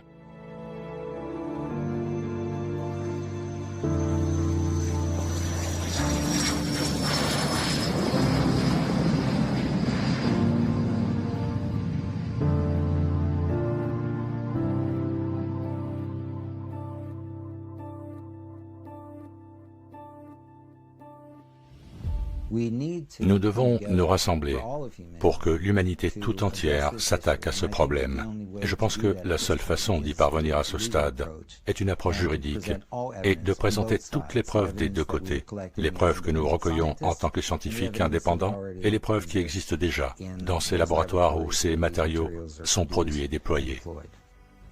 Mes collègues ne l'ont pas vraiment encore accepté. Ils commencent à l'accepter parce que j'ai partagé certaines des données que nous avons collectées, mais la plupart d'entre eux l'ignorent et parlent de théorie de la conspiration. Mais ces érudits ignorent les faits. Et donc mon appel à l'action est de ne plus ignorer les choses. Nous devons nous attaquer à ce problème. Il est à notre porte, il est dans nos cieux, il est dans nos enfants. Nous devons faire quelque chose.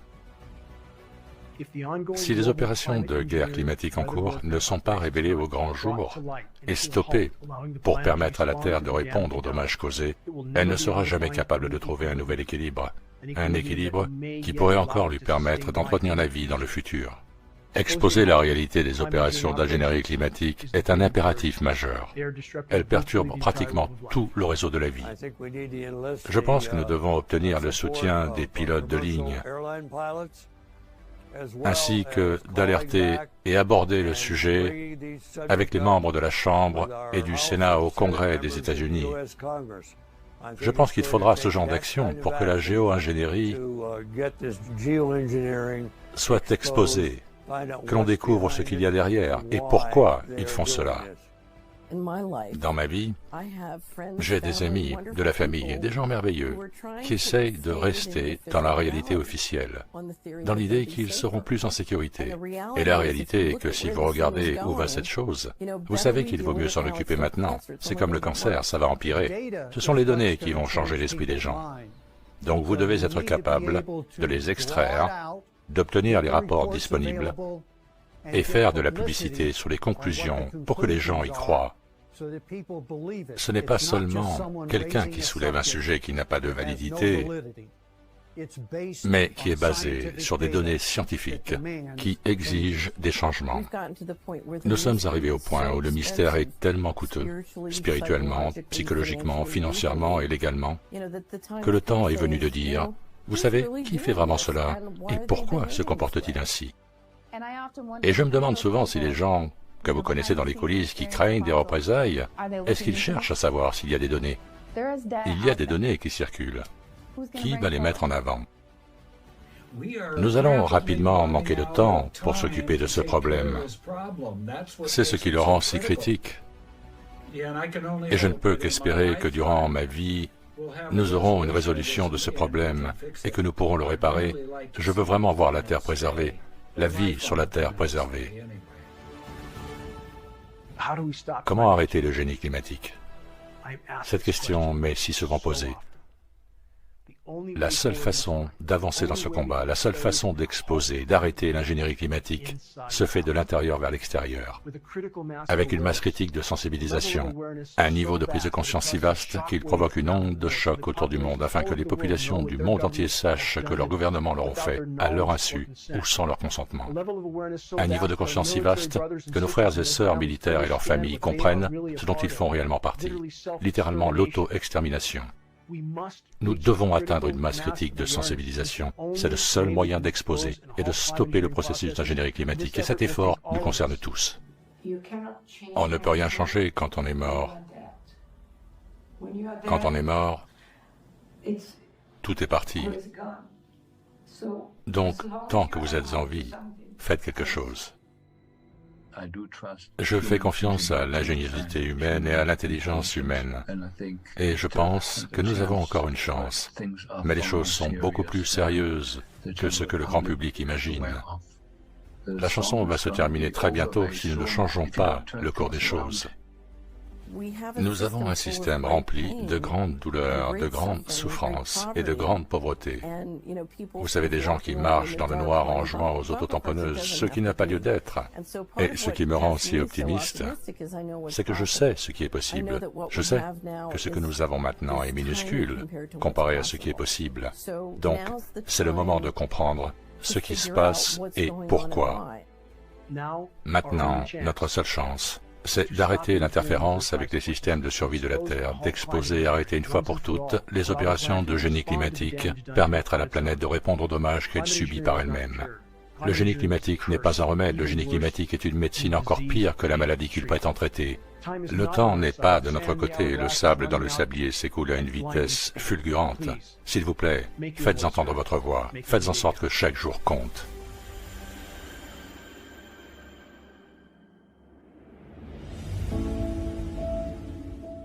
S'il vous plaît, pardonnez-moi si j'ai pendant un instant poussé un coup de gueule sur les souvenirs de mon ancienne vie, ma vie d'avant les 20 dernières années de mes tentatives désespérées de tirer la sonnette d'alarme. J'ai passé tant de temps sur ou près de l'océan que j'ai obtenu mon brevet de plongée à l'âge de 14 ans. Être sous les vagues a toujours été une évasion vers un autre monde. Un monde qui avait encore du sens. Un monde dans lequel j'ai souvent senti que je voulais rester. Et je me sens si chanceux d'avoir vu et vécu la vie sous la surface de la mer dans de nombreuses régions du monde. Les eaux de la Nouvelle-Zélande, de l'Australie, des mers du Sud et des Fidji, les régions les plus éloignées, la mer de Cortés, le golfe de Californie.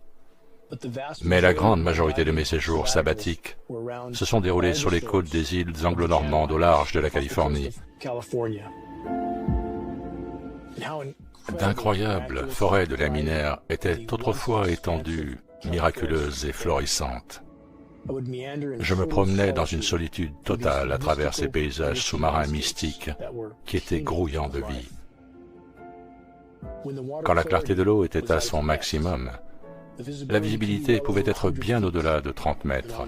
Et ces jours-là, les rayons du soleil brillaient à travers les tiges de varech qui s'élevaient si loin en dessous de moi que c'était comme être dans la canopée d'une forêt médiévale perdue depuis longtemps. En me frayant un chemin à travers les massifs de varech dans un silence total, j'avais l'impression d'être un oiseau sauvage et libre, volant dans un paradis intact et préservé, d'une beauté inimaginable, avec tant d'espèces jouant toutes leur rôle individuel dans la toile miraculeuse de la vie. Les phoques, qui se frayaient un chemin à travers les algues, modifiaient souvent leur trajectoire et s'approchaient de moi en me regardant fixement dans mon masque, directement dans mes yeux. Ils étaient curieux. Beaucoup de mes souvenirs de la forêt de varech semblent maintenant être un rêve très lointain d'une autre vie. Des moments dont je savais qu'ils étaient en train de m'échapper même lorsqu'ils se produisaient. C'était magnifique. C'était la nature, une partie de l'océan vivant, une partie de la toile de la vie dont dépendent nos vies. J'ai dû quitter cette vie. Il y avait un appel constant de ma conscience.